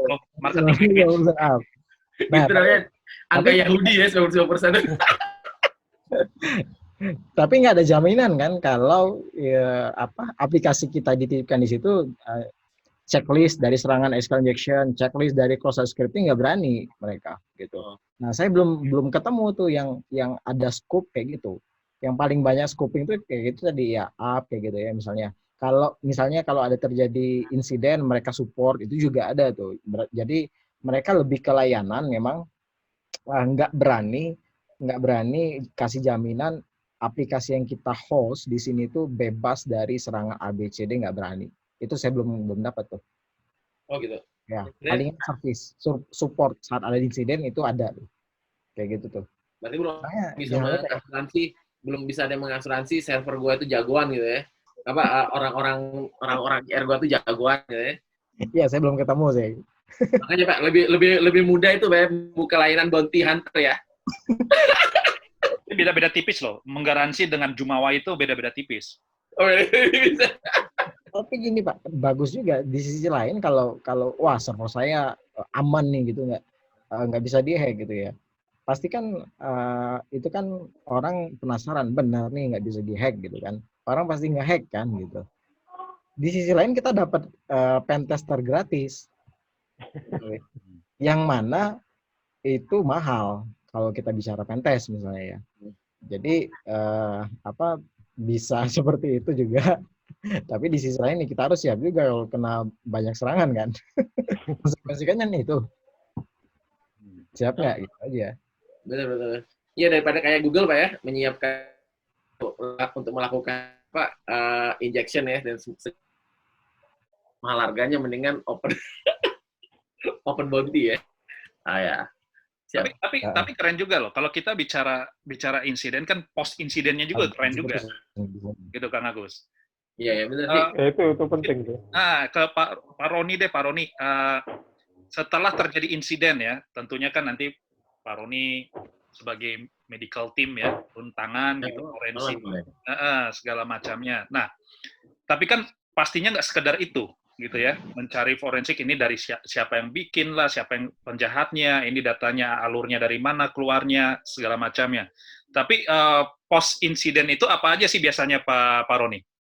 Apakah ada saran-saran ke si korban atau apa begitu? Saya bisa share screen nggak, Pak? Oh, bisa. Oke. Bisa. Ya. Ada sedikit saya ya. Orang ya. Berarti share screen ke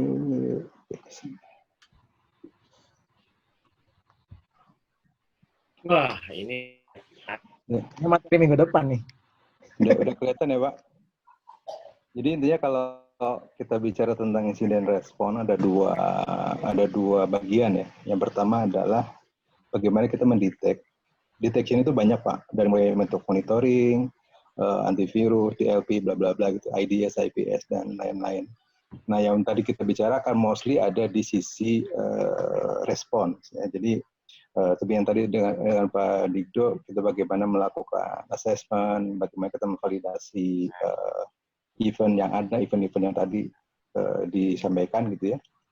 Kemudian salah satu responnya yang harus kita tentukan adalah yang di kanan bawah ini, targeted forensic collection-nya itu apa. Jadi harus di-state juga kalau ada insiden yang akan kita forensik itu apa? Ya, tadi Mas Dikdo sudah sampaikan salah satu hal yang harus diperhatikan adalah masalah containment. Ya. Jadi kalau misalkan ada server kena, itu pertama harus dilokalisir, kemudian jangan langsung di restore. Ya. Karena kalau langsung di restore, kita kehilangan jejak apa yang terjadi di sana. Ya. Kalau misalkan ada mekanisme seperti yang tadi sama Pak Dikdo ya, udah bagus. Jadi ketika server A kena, itu harus dialihkan ke server B. Server A-nya harus benar-benar dilokalisir. Itu teorinya nampak gampang ya Pak Dikdo ya. Benar sekali Pak. Tapi kenyataannya ini kita berbicara tentang realitas ya. Biasanya admin pun ketika terjadi serangan, panik biasanya. Yang akan selalu dikejar adalah uptime. Jadi harus bisa kembali nyala lagi apa enggak. Nah, yang paling gampang itu kan pasti restore, Pak. Ya, restore nyalain lagi. Nah, itu yang biasanya kalau memang tidak prepare, layanan jalan lagi, tapi masalahnya adalah kita tidak mendapat apa-apa untuk melakukan evaluasi.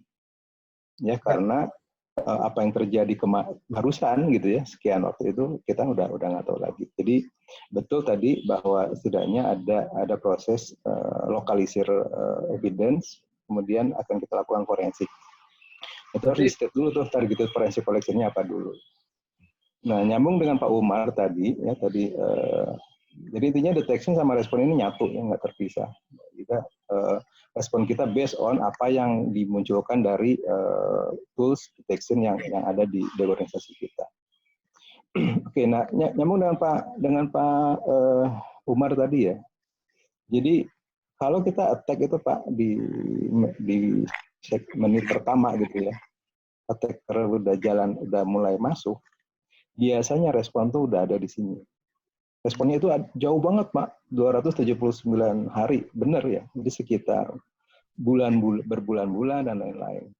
Apakah di menit pertama ini kita benar-benar nggak tahu? Ya. Sebenarnya kalau kita lihat detection di sini, ya, itu mungkin IDS sudah nyatet ada traffic yang agak aneh, ya.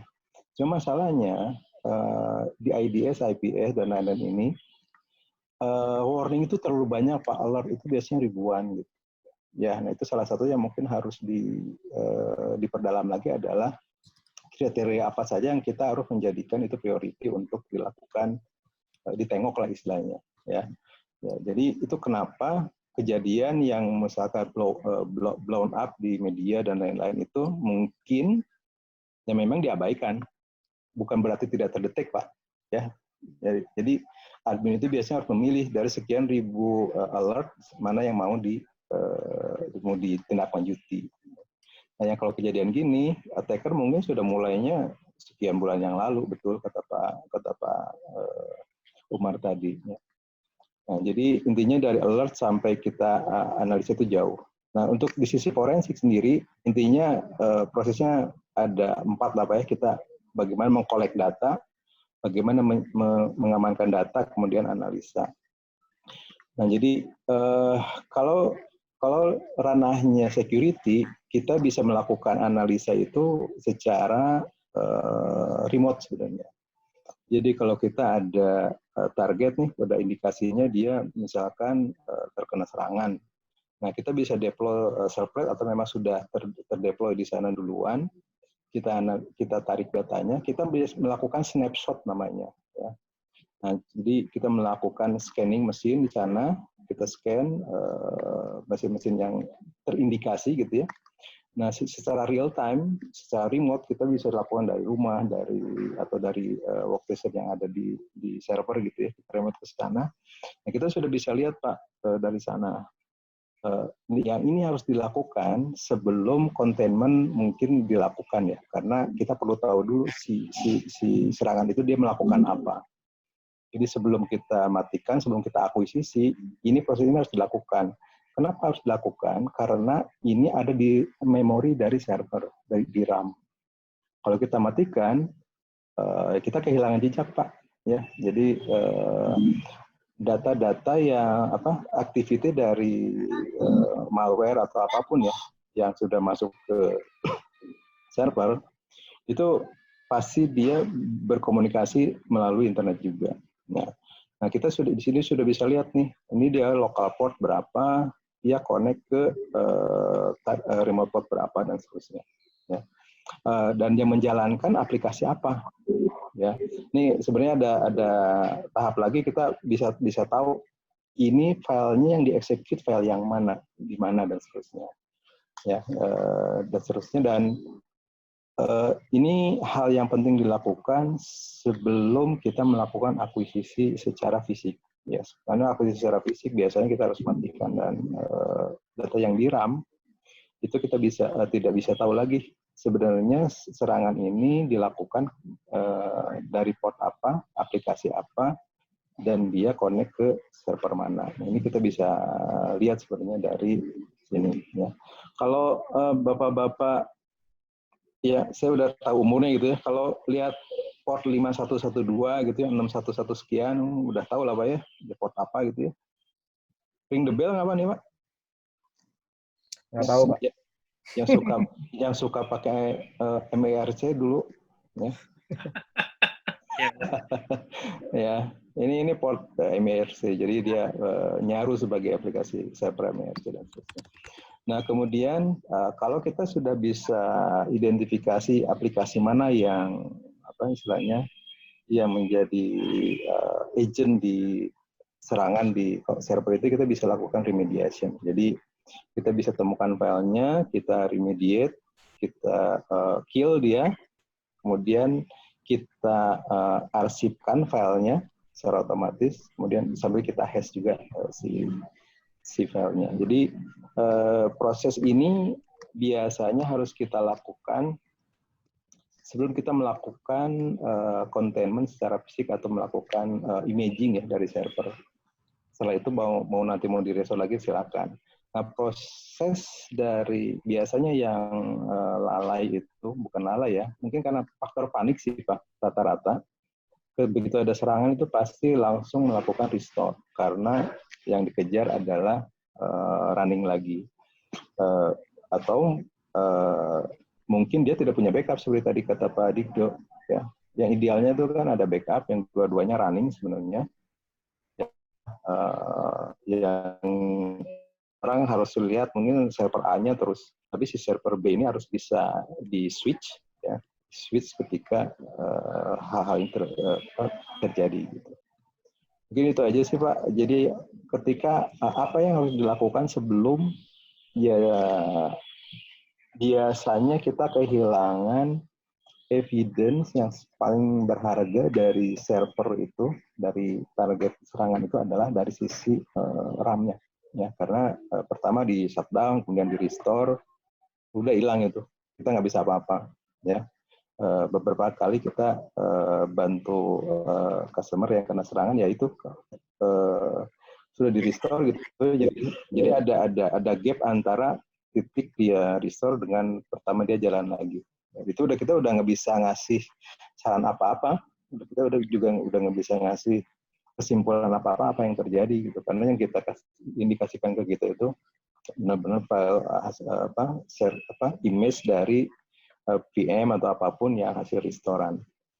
Padahal dengan kondisi sekarang sudah hampir semuanya virtual ya, melakukan snapshot dari VM harusnya nggak sulit gitu ya. Cuman ya faktor itu Pak, bakal sudah faktor panik gitu ya. Nah, itu ya mungkin prosedur insiden responnya udah harus benar, checklistnya harus detail, apa yang dilakukan dan seterusnya. Dan mungkin ditambahkan di sisi detection ya Pak Digdo ya, karena kan sebenarnya bisa dieliminir lah, bisa dimitigasi dari bagaimana parameter detection ini lebih efektif gitu ya. Itu mungkin Pak kalau tambahan dari saya. Masih ada yang mau menceritakan pengalamannya atau bertanya dari partisipan? Monggo, silakan. Tapi sebenarnya Pak Roni, topologi server itu emang sebenarnya ngaruh ya, kayak misalnya di mana pemisahan database, DC-nya itu ada dua DC gitu ya, satu yang aktif, satu mungkin. Iya, ya kembali lagi ke tadi kata Pak Dikdo, appetite of risk dari user aja segimana gitu. Karena ketika makin lengkap caranya gitu ya, berarti cost kan. Iya. Mau nggak dia punya server 2 nyala terus gitu kan? Gitu kan, Mbak. Jadi ya kalau misalkan oke dengan satu server, kalau ada apa-apa nanti misalkan kita sudah siap dengan melakukan snapshot secara cepat, kemudian blocking secara cepat, langsung lakukan imaging secara cepat, nggak apa-apa. Tapi biasanya udah nggak punya backup, proses recovery-nya juga cuma ngandelin restoring gitu. Kalau misalnya jadi percuma gitu. Ya. Kalau yang butuh tim IR sama tim respon ini biasanya kan sudah perusahaan-perusahaan sudah itu Pak ya, yang budgetnya sudah budget. Iya memang betul sih Pak. Nah, jadi nggak mungkin lah kalau misalnya yang masih UKM gitu tiba-tiba menciptakan sendiri. Mungkin Pak Dino udah punya tip and trick gitu, melakukan detection secara minimal gitu Pak. Ada apa di log langsung ada notifikasi email. Aplikasi apa yang bagus diinstal gitu Yang kan? paling gampang sih sekarang mungkin nebeng ke firewall berbayar lah Pak. Cuman ya pastikan IP kita nggak terekspos dulu gitu itu aja sih. Kalau kita kan kadang pengen gampangnya. Kita kadang pengen gampangnya tuh Pak Roni. Jadi pertanyaan paling simpel gini aja, ada nggak software yang paten gitu loh untuk mendeteksi itu dan dia bisa mengeluarkan alert yang seperti tadi itu ada detection itu apa saja, mungkin bisa diklasifikasikan, oh ini potensi berbahaya, jepret saya tinggal pasang, jepret gitu ya, mungkin setup apa gitu dia keluarin itu notifikasi. Walaupun dia tidak 100% aman gitu, tapi setidaknya itu kan hal mungkin jadi salah satu opsi yang mudah juga gitu kan untuk pasang gitu. Ya, nyambung dengan Pak Dikdo dulu kemarin ya. Intinya Pak, kita set sekarang nih server paling bagus lah, si detection paling bagus. Cuma misalkan rule di dalamnya nggak kita update sama aja bohong Pak. Jadi misalkan, orang udah tahu nih, kalau pakai step-stepnya begini nanti kedetek sama IDS sama IPS misalkan. Nah, pakai cara lain nih, jadi urutannya nggak begitu misalkan. Saya di IPS kan yang namanya juga mesin, jadi based on rule gitu ya. Jadi dia mungkin lolos aja, makanya harus tim detection-nya juga ya harus terus ngikutin, harus diupdate lah rule-nya dan lain-lain. Kalau kayak pakai Cloudflare gitu gimana Pak? Kan biasanya kan sekarang lagi itu orang-orang. Cloudflare lumayan lah Pak, daripada nggak sama sekali kan setidaknya kalau memang layanan publik ya udah gitu. Pastikan IP kita tidak terekspos dulu dan kita lihat tidak ada yang akses ke server kita selain dari Cloudflare misalkan. Kita blok IP-nya, kita ya di minimal 2 level lah Pak ya, dari sisi firewall kita pasang hanya menerima dari Cloudflare. 2 dari web servernya kita cuma menerima dari blok Cloudflare dan lain-lain kayak gitulah. Itu yang paling sederhana yang bisa kita lakukan kan itu. Jadi ada 2 level ya, level di firewall-nya, di rule IP-nya, di rule traffic-nya, juga dari setting web servernya juga. Itulah.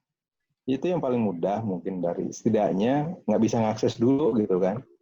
Karena kalau misalkan dia melakukan vulnerability dari sisi aplikasi ya mudah-mudahan kedetek oleh Cloudflare-nya gitu. Ini saya googling Cloudflare lagi nih Pak. Ini sebenarnya mention juga ya, selama IP kita nggak terekspos, orang mau nunjukin dia agak bingung juga ya untuk tahu server mana kan. Kan tujuan dari Cloudflare setidaknya semua traffic ke server kita lewat dia dulu gitu. Nah dari sisi kitanya kita harus filter bahwa semua traffic hanya menerima dari Cloudflare untuk port misalkan 80 sama 443 aja. Selain itu nggak boleh.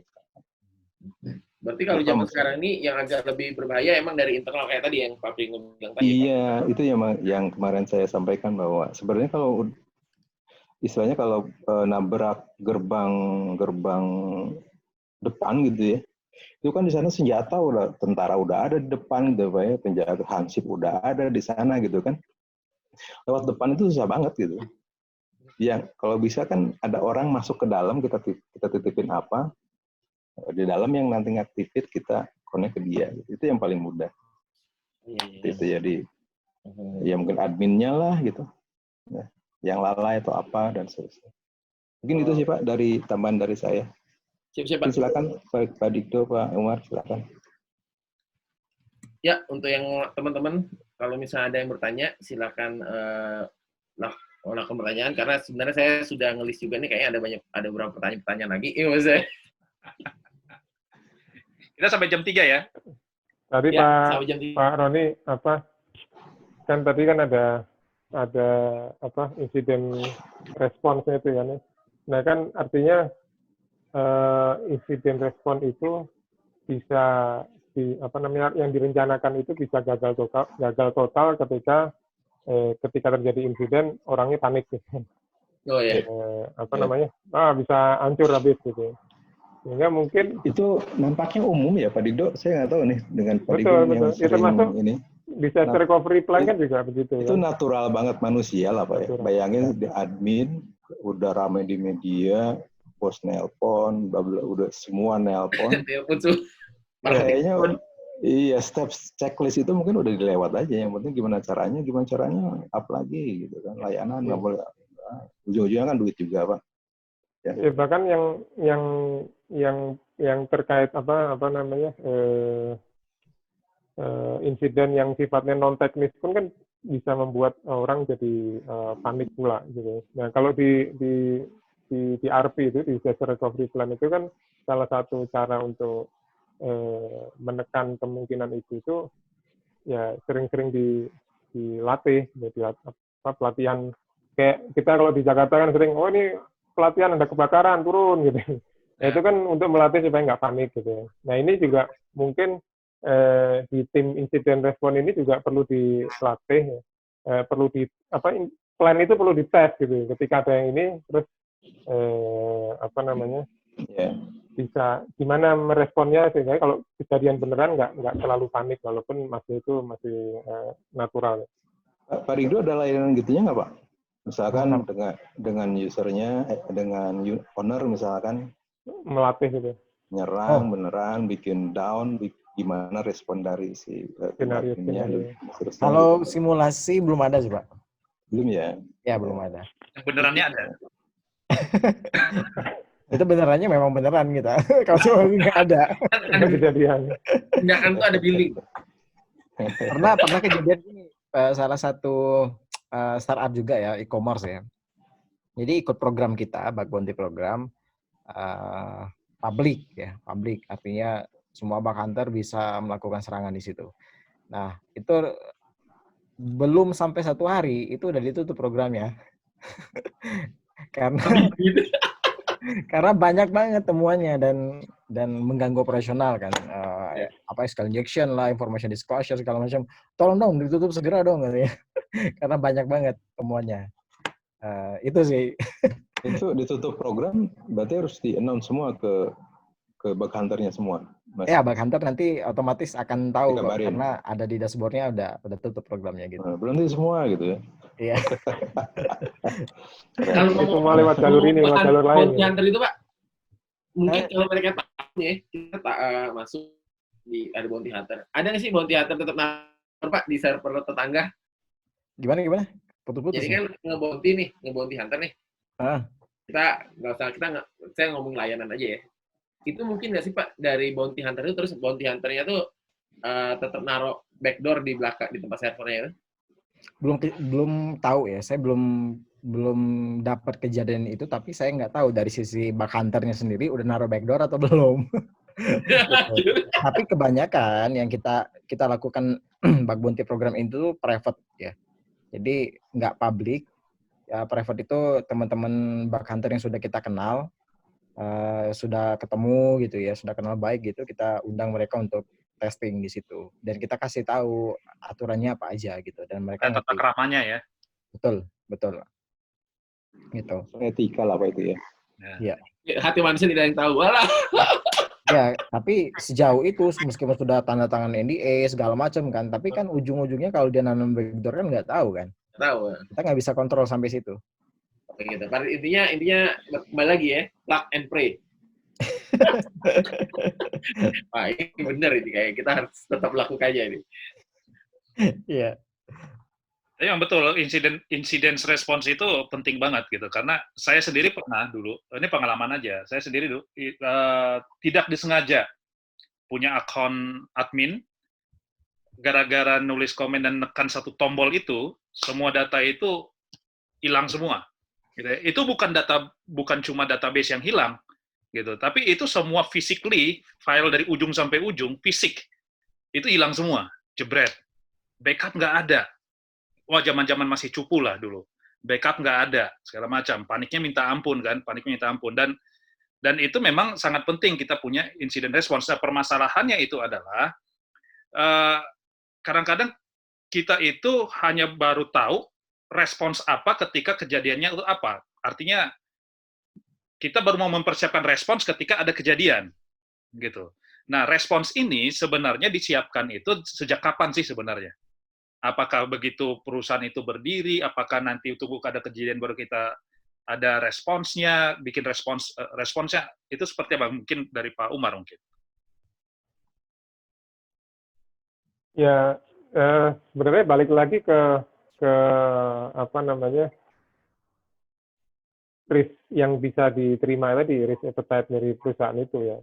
Jadi apa kan masalahnya yang jadi apa masalah kan kalau si owner atau si manajemen itu nggak sadar ada risiko itu. Nah itu kan yang apa hal basic yang bisa gawat kalau sampai nggak nyadar ada risiko. Nah kalau sadar ada risiko, kemudian seberapa besar risiko yang bisa dia terima apa dari apa operasional perusahaan dia itu yang bisa dia terima itu seberapa besar. Nah itu kemudian resiko-resiko itu yang perlu di treatment. Nah misalnya gini, kalau apa tadi kan pertanyaannya kapan ya? Ya, kapan? Ya kapan itu ketika apa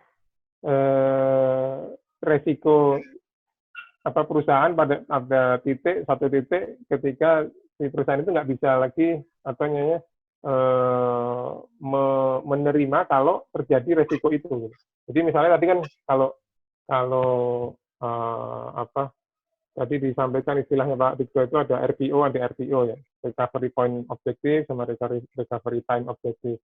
Seberapa banyak dia mau mentoleransi data yang hilang ketika suatu insiden terjadi.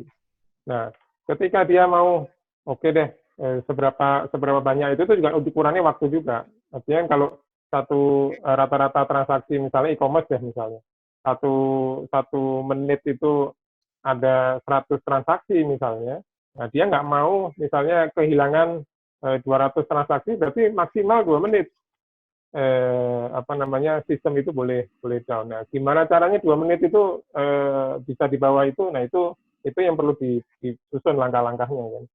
Nah, dan itu bisa apa dievaluasi terus setiap waktu. Jadi kapan apa yang dilakukan itu mesti dipantau terus. Makanya tadi di dalam apa tadi diagram yang disampaikan Pak Dikto tadi itu untuk apa ISO 31000 itu yang risk management itu selalu di kanan kirinya itu kan ada di sisi kirinya ada komunikasi dan konsultasi, di sisi kanannya ada monitoring and review terus itu risk identification, risk apa sampai ke treatmentnya itu selalu dipantau dan dievaluasi. Jadi bisa aja apa namanya treatment yang sekarang wah ternyata nggak efektif, ini perlu diperbaiki dan seterusnya. Jadi bukan suatu apa namanya dibuat insiden respon itu dibuat sekarang kemudian sudah jalan sendiri, enggak itu terus dimonitor, evaluasi, dikomunikasiin, dikonsultasiin, diperbaiki lagi, terus dan seterusnya. Jadi kalau kapan ya harus terus, itu nggak bisa sejalan dengan berjalannya perusahaan itu, resiko-resiko itu harus di-manage terus. Gitu. Dan itu akan menjadi terus dinamis ya Pak Umar ya? Iya, betul. Pak Pringgo, penasaran nih satu. Insiden itu kan biasanya kan kalau kita punya satu insiden itu kan ketika ada satu kejadian ya, misalnya saya punya uang dibobol, tiba-tiba hilang nih dari rekening. Nah, berapa amount dari sebuah insiden itu untuk diperhatikan, jadi menjadi diperhatikan gitu. Kadang-kadang kan gini, contoh, saya punya satu insiden, saya lapor nih ke misalnya ke bank atau apa gitu ya. Saya kadang-kadang ragu nih, ini insiden saya mungkin cuma saya ngelapor, diperhatiin nggak sih gitu kan? Diperhatiin nggak sih? Ataukah ataukah harus standarnya misalnya, oke, tunggu sampai 5 dulu, 10 laporan dulu baru ditindaklanjuti. Nah, itu gimana tuh? Insiden kan apakah ada kuota minimum tertentu bahwa itu dianggap insiden atau satu pun akan disebut insiden yang memang harus ditindaklanjuti? Ya, ini ada dua sisi nih. Satu melaporkan ke bank misalnya ya. Ya, misalnya. Atau ke pihak hukum. Satu lagi di perusahaan kita sendiri yang apakah itu insiden atau bukan sih gitu. Misalnya ini terjadi insiden nih, datanya hilang gitu ya atau nggak bisa diakses. Itu menurut kita insiden nggak? Menurut perusahaan kita gitu ya. Kalau menurut kita itu insiden ya berarti itu insiden gitu dan segera dikontrol. Itu kalau terjadi di perusahaan kita dan kita ada kontrol di situ kan. Tapi masalahnya adalah kalau kita sebagai korban kan, kita mau melapor misalnya gitu ya. Melapornya kemana? Apakah saat yang paling gampang, yang paling banyak kejadian mungkin ya, insiden transaksi atau kehilangan uang misalnya seperti itu, apakah saya sendiri terjadi insiden dan saya melaporkannya dan ditanggapi atau harus berapa orang yang melaporkannya gitu. Saya belum ketemu sebanyak orang yang melaporkannya ya. Jadi memang ada beberapa kasus di Indonesia. Saya lupa tahun berapa, mungkin sekitar tahun 2000-an juga. Jadi ada yang melaporkan dan itu memang diusut gitu, dipertimbangkan laporannya meskipun sendirian orangnya gitu. Nah, mengenai berapa jumlahnya saya nggak tahu. Ya, berapa jumlahnya saya kena berapa puluh juta misalnya atau berapa ratus juta, berapa miliar gitu. Saya nggak tahu jumlahnya dan nggak tahu jumlah laporan itu kapan saya dipertimbangkan. Saya nggak tahu. Orang biasanya nggak mungkin gitu kan. Masa bank bisa kayak gitu, yang kena cuma kamu doang lagi gitu kan. Ya. Biasanya ada kata-kata gitu tuh. Ya. Tergantung kuatnya kita aja. Mau ngelapornya sampai mana. Gitu aja, Pak. Sama SOP pembelaan, Pak. SOP pembelaan itu penting, Pak. Harusnya ada ya. Harusnya ada gitu ya. Jadi konsumen melapor gitu ya. Konsumen lapor langsung bela diri dulu dong. Sama lah kayak developer itu. Kan saya ngetes di komputer saya bisa kok. Kok bisa ya di komputer saya ya gitu ya. Kok bisa kan itu standar SOP. Oke, dari audiens ada yang mau bertanya lagi ya? Mungkin Pak Suparno Mitro atau Pak Sinung, Pak Indra. Ada yang mau bertanya? David, ini dong, CTO-nya Gits dong. CTO Gits. Oh, Pak ini. Kang Sudar. Kang Sudar, ada yang mau ditanyain nggak Kang Sudar? Harus nih, Mah. Emang ada, Sudar? Nah, ada kok. Ada, Mas Sudar. Ada, Sudar, ada. Nah, udah muncul. Halo. Ya. Bentar nanya. Kang Sudar, saya dengar itu ya, deploy back-end-nya KI ya? Bukan back-end, mobile. Dibocorin. Enggak mobile. Ya kan berarti kan banyak dia insiden-insiden biasa. Banyak di insiden kita banyak. Dari dev-nya kita juga pernah ada nggak sengaja nge-delete gitu. Terus dari kliennya juga ada. Akhirnya ngeresponnya ke kita juga. Ini gimana cara benerinnya? Padahal yang nge-delete si kliennya sendiri gitu. Nah, ini saya mau nanya nih, seberapa penting sih seberapa penting persiapan itu dilakukan oleh software house seperti kita gitu, pra insiden sama sesudah insiden kayak gitu. Karena di kita sendiri sebenarnya untuk mempersiapkan ke sana kan masih meraba-raba gitu. Ini infrastruktur kliennya kayak gimana gitu kan ya. Terus nanti mekanisme deployment-nya kayak gimana, terus kita mempersiapkannya kayak gimana, itu masih gambling di tahap bukan masih gambling, masih belum ada gambaran ketika di tahap development gitu. Tapi kalau udah naik ke production, nah itu beda lagi nanti. Itu sih. Ya. Mas, kalau di GIS pernah kejadian nggak, Mas? Misalkan buat program gitu ya, salah perhitungan, misalkan contoh lah payroll gitu ya, salah hitung dan dia sudah dirilis kan, ternyata salah gajian gitu. Pernah kejadian nggak gitu? Pernah. Gua pernah bikin acara itu tuh. Nah, itu respon insidennya gimana? Apa ditanggung gajinya sama pihak developer gitu atau gimana? Nggak sampai kayak gitu sih. Dulu pernah ngerjain aplikasi buat distributor sih, distributor barang. Nah, itu kan ada, jadi kalau si pegawai itu, si distributornya nggak nge-store barang ke toko, atau salah inputkan data, itu kan jadinya ada minus kan di sana, minus barang. Itu kalau ditukar jadi uang, itu lumayan gede sih dulu.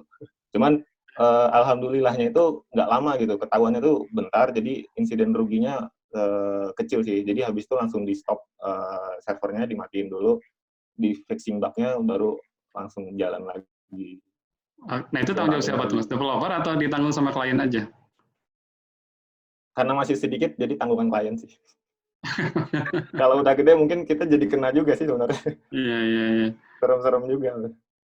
Oh, gimana Pak Umar? Kan Pak Umar implementasi ERP-nya udah banyak pengalamannya tuh, Pak. Pernah ngalamin kayak gitu nggak, Pak? Ya, kalau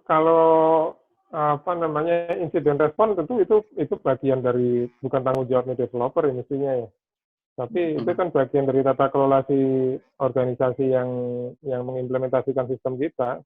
Kalau kita kan batasan kita mestinya sampai ke sistem itu fungsinya sesuai, terus spesifikasinya sesuai sama kontrak, ya mestinya selesai. Kalau insiden respon mestinya bukan tanggung jawabnya developer, tanggung jawab si operasional. Kecuali kalau kita layanannya itu managed service ya, artinya bukan development selesai, implementasi udah. Kalau managed service ya kita perlu menyiapkan insiden respon. Kalau walaupun salah coding ya, Pak Umar ya? Ya? Walaupun salah coding gitu ya? Walaupun salah coding ya. Ya, bisa lah, saya belum pernah nemuin insiden respon itu dibebankan ke developernya. Berarti kalau gitu konsepnya sama dengan tukang parkir ya, Pak? Jadi tadi nggak kata Pak Pringgo. Risk transfer. Jadi risk transfernya itu ada di di transfer ya. Ya kan sebenarnya kan bahwa yang mensertify sistem ini go to operasional kan sama-sama ya, bukan hanya developer ya.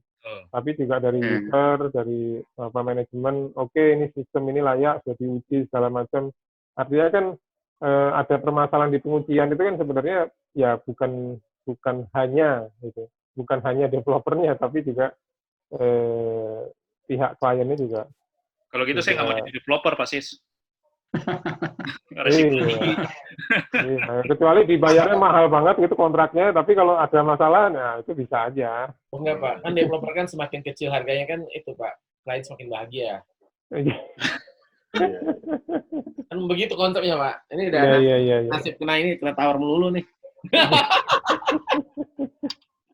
Jadi Mas Sudar mau tanya apa Mas tadi, Mas? Keburu potong, Mas. Silakan, Mas. Ya, tadi udah kejawab sih sama Pak Umar.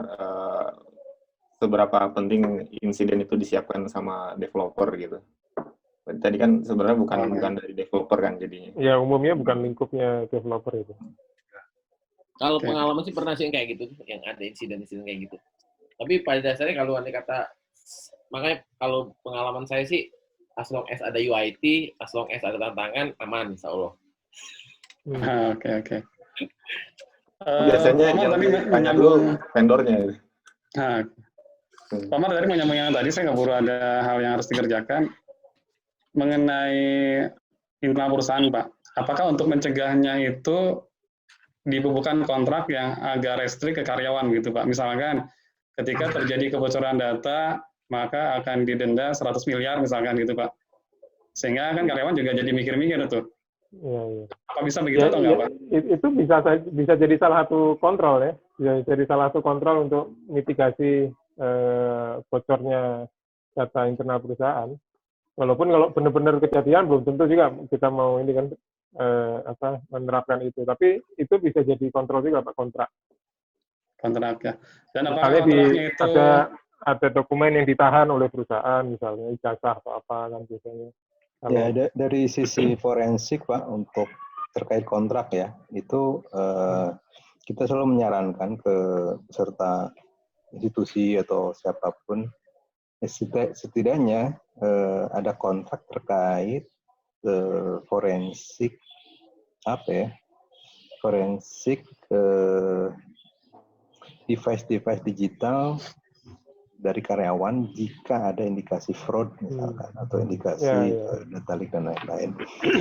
Bukan apa-apa karena ya itu dari dulu suka jadi pertentangan ya, karena klien kami kebanyakan kan internal audit sama investigator.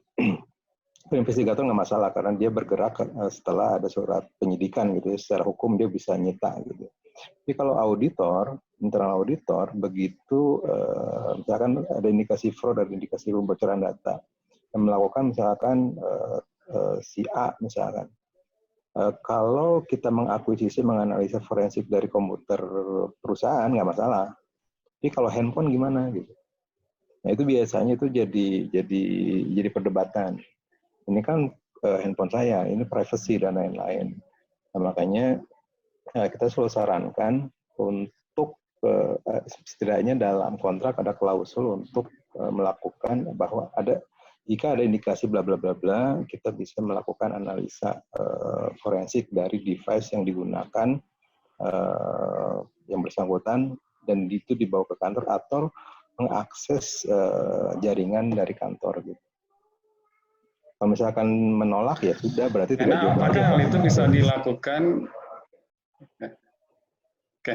Nah, Pak Roni, apakah hal itu bisa dilakukan ketika karyawannya sudah resign? Kan kalau tadi kita melihat paparannya Pak Umar, kejadiannya itu diketahui sekian hari gitu ya. Sekian hari setelah aksiden baru diketahui siapa pelakunya atau apa kejadiannya. Dan bisa jadi kan sudah resign kan karyawannya ya. Nah, apakah itu bisa dilakukan juga terhadap karyawan yang sudah keluar? Nggak bisa. Secara hukum agak sulit.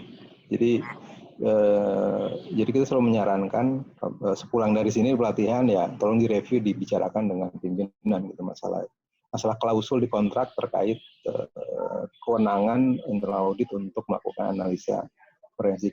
Misalkan nanti ada kekhawatiran data pribadinya dilihatin, nggak apa-apa, bisa aja ketika analisanya barengan sama dia misalkan. Saya ambil data ini ya, saya ambil data ini dan sebagainya. Itu bisa begitu Pak. Tapi setidaknya kita dapat akses dulu ke sana. Gitu. Saran kami sih begitu, tapi kan prakteknya nggak semudah itu ya. Itu tiap perusahaan biasanya beda-beda. Ada yang smooth, ada yang dia intinya perusahaan punya bargaining position yang kuat lah. Kalau nggak mau ya sudah keluar misalkan. Itu Pak. Ya, kalau misalkan bargaining posisinya nggak kuat perusahaan ya udah Pak, terima aja gitu. Ya. Data dicuri, data dibocorin gitu ya udah pasrah aja ya silakan gitu. Kembali lagi kan kita risk appetite kita mau sampai di mana ya gitu. Ya. Mungkin terakhir nih Pak David, kalau mau ditutupnya terakhir aja. Saya mau bertanya ke selain narasumber nih, ke Mas Sudar nih. Mengenai bagaimana Mas Sudar menjaga source code itu tidak lari keluar, Mas.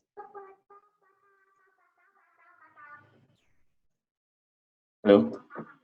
Ya, gimana Mas? Biar source code tidak lari keluar. Itu susah banget. Dan kita juga nggak bisa kontrol juga kan. Pertama ya laptopnya laptop mereka. Terus yang namanya source code itu kalau udah di-pull ke laptop nggak bisa dikembalikan gitu. Ini source code-nya gitu nggak bisa dikembalikan. Atau ini di-push lagi gitu, tapi di laptop kita nggak bisa sih. Jadi emang kalau dari kita emang pakai asas kepercayaan satu. Terus yang kedua dari akunnya langsung kita disable kalau dia udah tidak aktif di Gits kayak gitu. Tapi emang rada susah sih. Bisa ke bawah. Iya, sosok pasti bisa kebawa. Memang susah. Jangankan di ini Mas. Jangankan Gits, mungkin Bukalapak atau Tokopedia juga sama sih. Cuman kan ya mungkin tadi benar ditaruh di kontrak sih, jadinya di kontrak untuk tidak membocorkan bla bla bla bla gitu. Ya kan bisa dimitigasi dengan karena keberatan tadi harus selalu menggunakan laptop perusahaan misalkan, tapi kan kembali lagi kan itu cost lagi gitu kan. Betul. Nah, mau nggak itu diambil gitu. Kalau misalkan dia harus hanya bisa mengakses source code-nya dari komputer perusahaan itu lebih bagus lah. Ya. Ada juga solusi kita bisa connect ke komputer karyawan secara remote, kita bisa lihat di sana dia lagi ngapain kayak gitu, bisa juga. Gitu. Tergantung lagi Pak, mau sampai di level mana kita melakukan pencegahan gitu. Mitigasi sampai di mana. Makin kuat ya berarti ada cost lagi di sana kan gitu. Ya. Gitu Pak.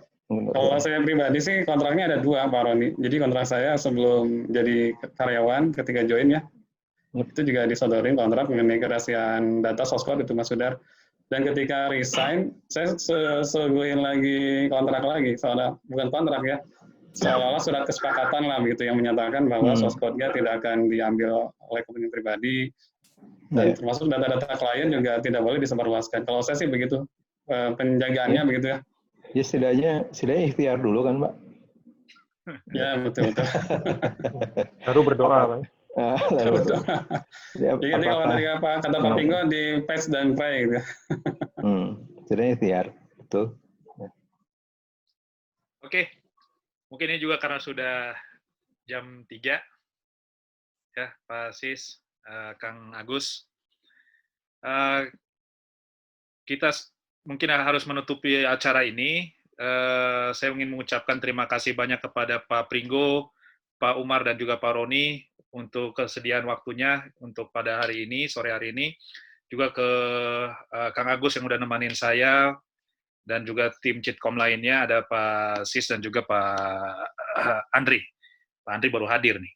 Nah, oke, saya ucapkan terima kasih. Semoga apapun yang disampaikan pada hari ini bisa bermanfaat. Mohon maaf bila ada sesuatu yang tidak berkenan dari kami. Kami berharap nanti di kesempatan berikutnya kita bisa bertemu kembali dan kita bisa berdiskusi kembali. Ya, mungkin cuma seperti itu. Saya tutup acara ini. Terima kasih banyak untuk semuanya. Sampai ketemu kembali. Oke, selamat sore.